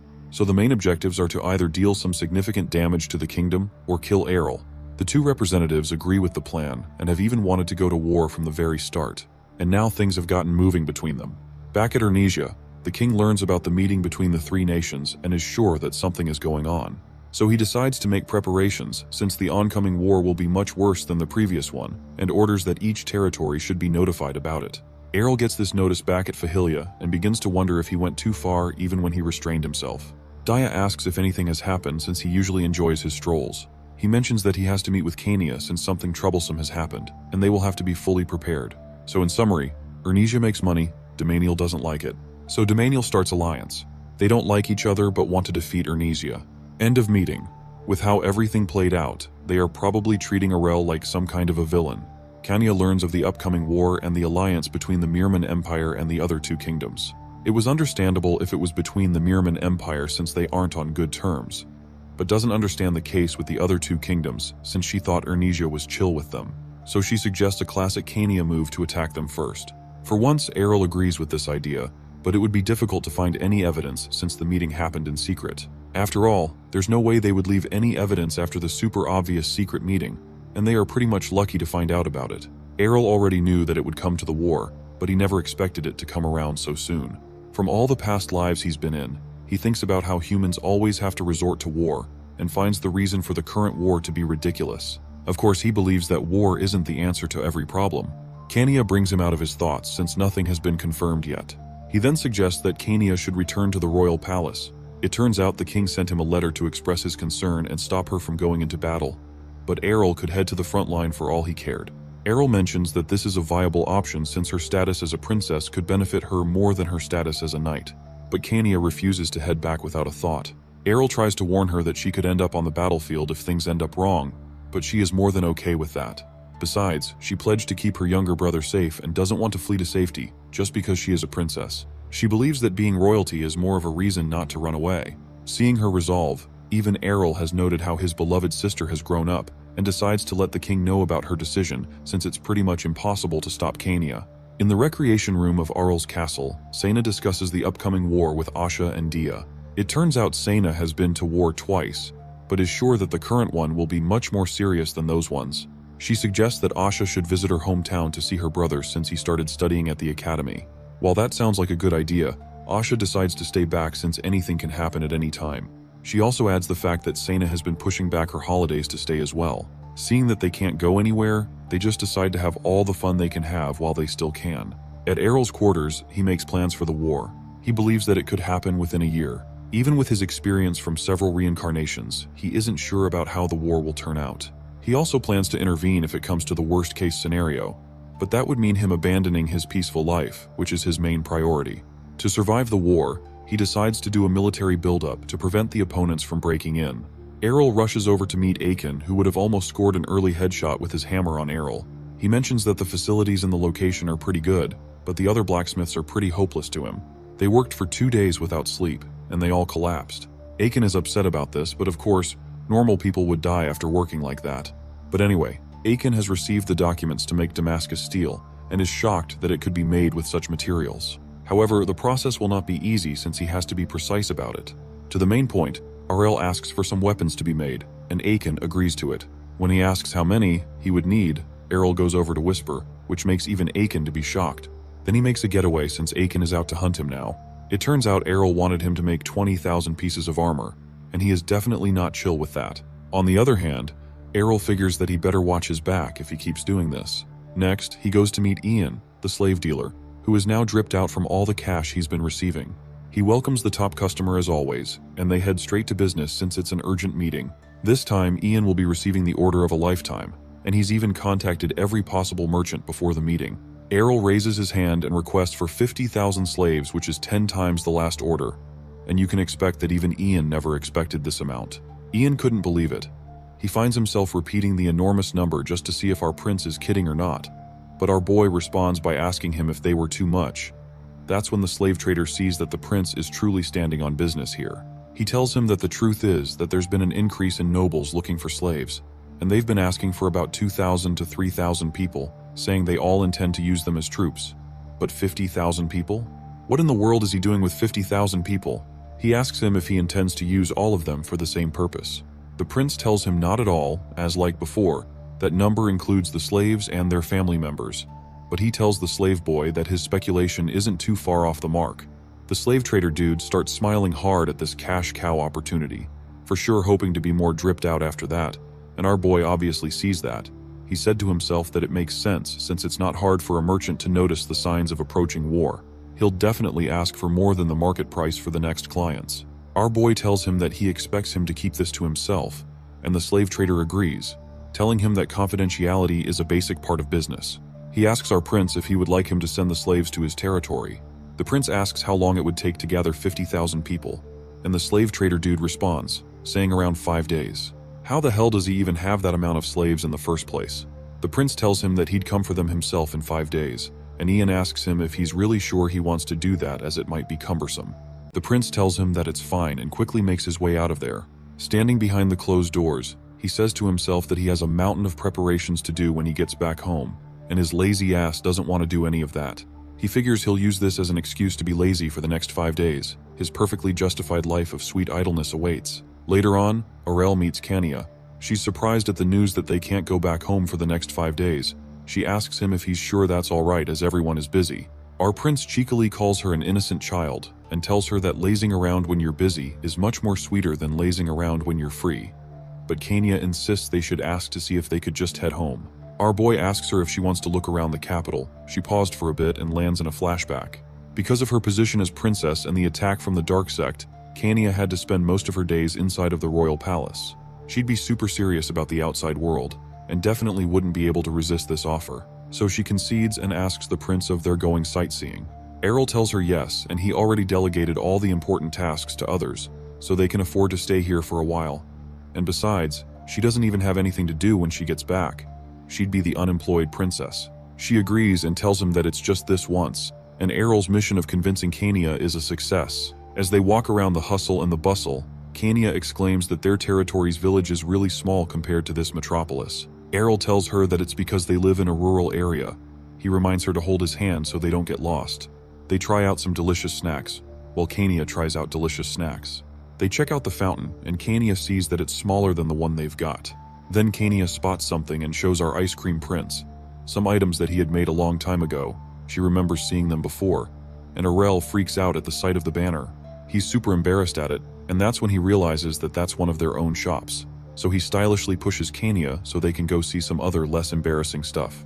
The princess goes in anyway and realizes that they sell swords here. The seller welcomes them and offers them a sword that he claims is just for them. The seller goes sword lecture mode and tells Kania about the smelters of some swords. He offers her a 10% discount, but our prince quickly cuts him off, saying that it's absolutely hopeless. He understands he wants to make money but shouldn't sell counterfeit products. The seller tries to deny, claiming that their swords were approved by the dwarves, but Errol just asks her to infuse it with a bit of her chakra. She does this, and now the sword made by the dwarves is now dwarven just by a little bit of aura. The seller tries to deny it, but the prince threatens to take him to the forge to check, but the seller apologizes immediately.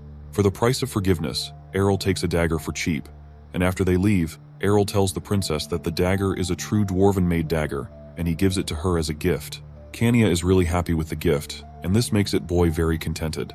Fast forward a few days later, the slaves march up with the prince and princess. Kania tells him that this might be too excessive, but Aurel tells her to imagine commanding 20,000 people at once. She admits that would feel good. The gates open and everyone is thrilled to see the prince until they aren't. They're terrified by the amount of people he had gathered. They tell him that they're too many, and ask him questions like how they're going to feed them all and if they should have waited a little before increasing their forces, as they don't have enough evidence of war yet. The prince responds by telling them that it's not doubt that a war would happen. He asks them to trust him as he's never been wrong before. They listen to him and he asks for their help with something. They're going to turn those slaves into elite soldiers who would guard the region of Fahilia. They'll first select the promising ones among them and prioritize their training. Then they'll become commanders of each unit and train the rest of the troops. He wants them to direct the whole operation with a basic training guide he'll give them, and he's leaving it to Ashuo and Sheena. They're going to get real busy from now on, because they're going for the leaders of the 3 territories alliance, and he'd make them pay for making him work.